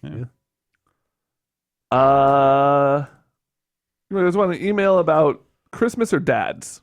Why not both? All right, let's go with dads. Hey, duders. I recently had a very confusing conversation with my father, and I was hoping you all might be able to help me out. A little background on my old man. He refuses to own a cell phone. He's never owned a DVR. Instead, uses a 15-year-old VHS recorder when the Broncos game runs over Castle. Yeah. His version of Goodreads is a spreadsheet that he prints out with a list of books that he wants to read.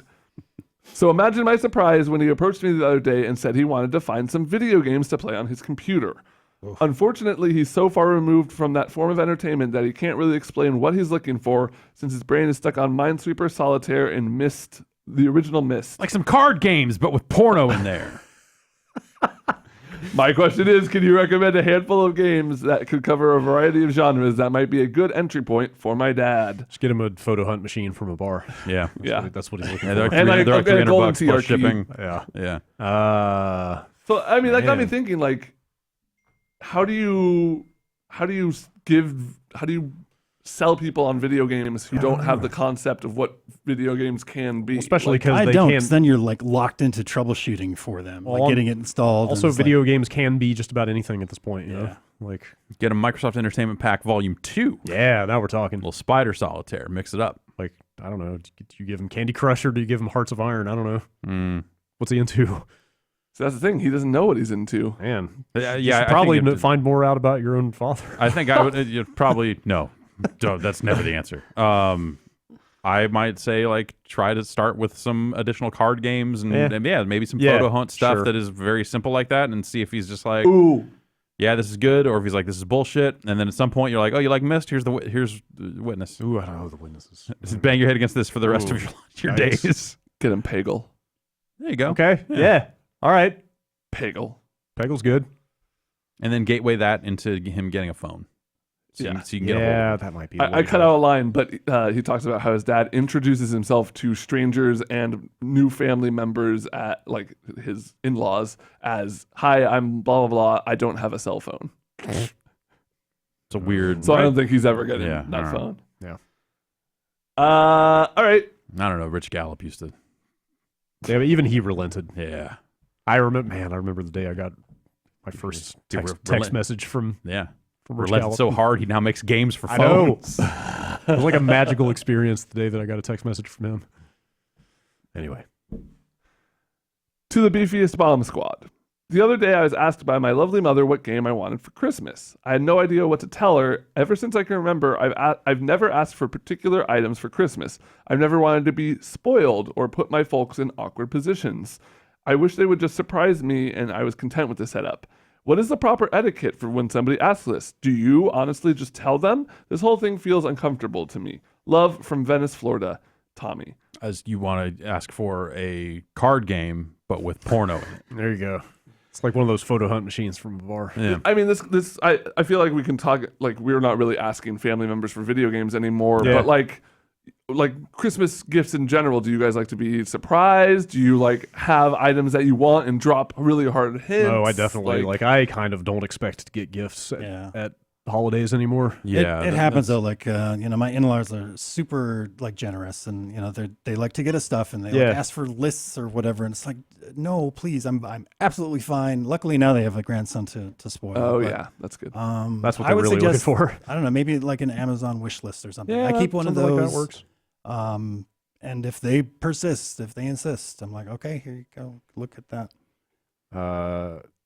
Yeah, I would rather like do stuff with family members on holidays than like give. As a stuff kid, I that was highly specific. Yeah, obviously when you're like 6 or 8. Here are you're the like, two you're like, video fucking, games I want. I want Castlevania 2.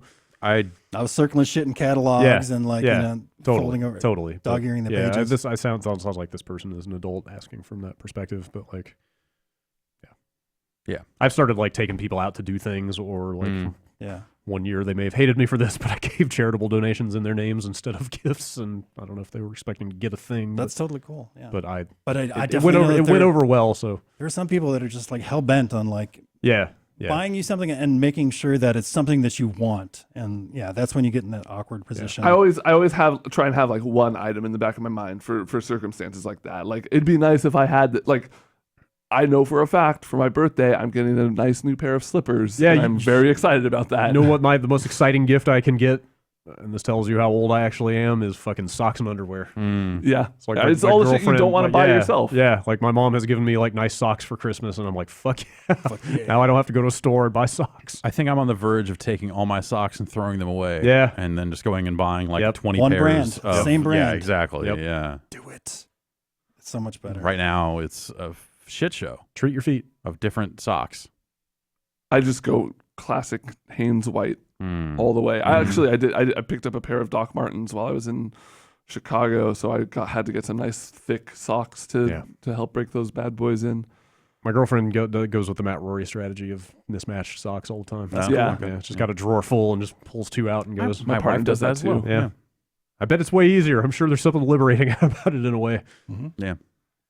All right, this is a good question. This comes in from Christina, and they ask, in this age of early access and Kickstarters, game development has become more transparent than it ever has. I think most people want transparency, but I don't think they really understand what making a game entails or what to expect. As far as I understand, most AAA games are announced at the tail end of their development, while developers using Kickstarters or trying to get funding from early access show their cards much earlier. Do you think this does more harm than good? Or generally, like, how do these smaller companies or like riskier business ventures stack up, having to be that much more transparent than larger studios?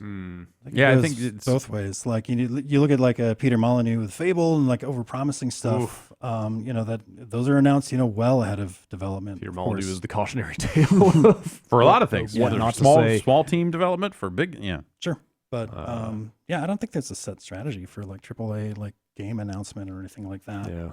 But it's usually when they're announcing a game, they've got something to show. Sure.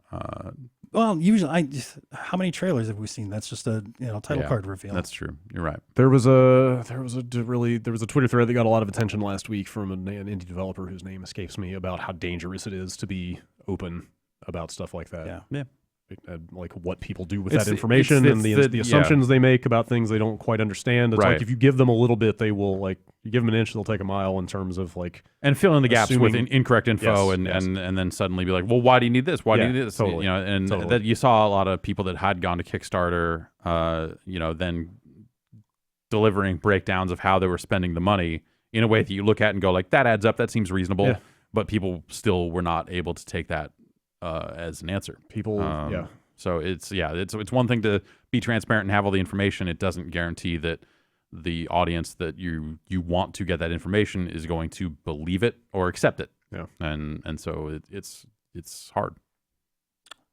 The only info I want, like I don't want a development like Milestone or anything like that. I don't want them giving that info. I don't need that. What I want is like a good developer like roundup, like listening to the tracks on Blu-ray, where they're talking about the movie that they made or something like that. Yeah. I want that sort of insight from developers. I totally always want more behind the scenes and making of stuff. Yeah. There's not nearly enough. Hellblade had a cool, it was only like 20 minutes, but that had a cool little making of video attached to it that was really awesome. Like it showed all kinds of stuff about how like the weird microphones they use to record the voices and all kinds of cool stuff like that.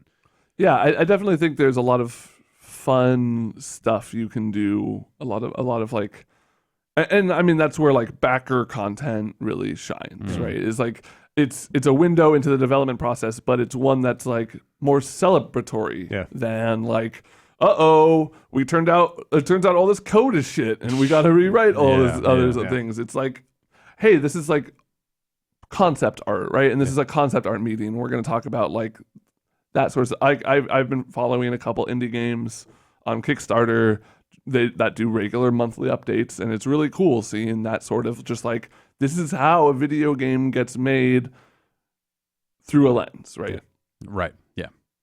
I've said it many times. Go to Double Fine's YouTube channel. Like they document everything they do now in like a really exhaustive and awesome way. I heard there's a really good series of videos about the creation of Bastion somewhere out there on the internet.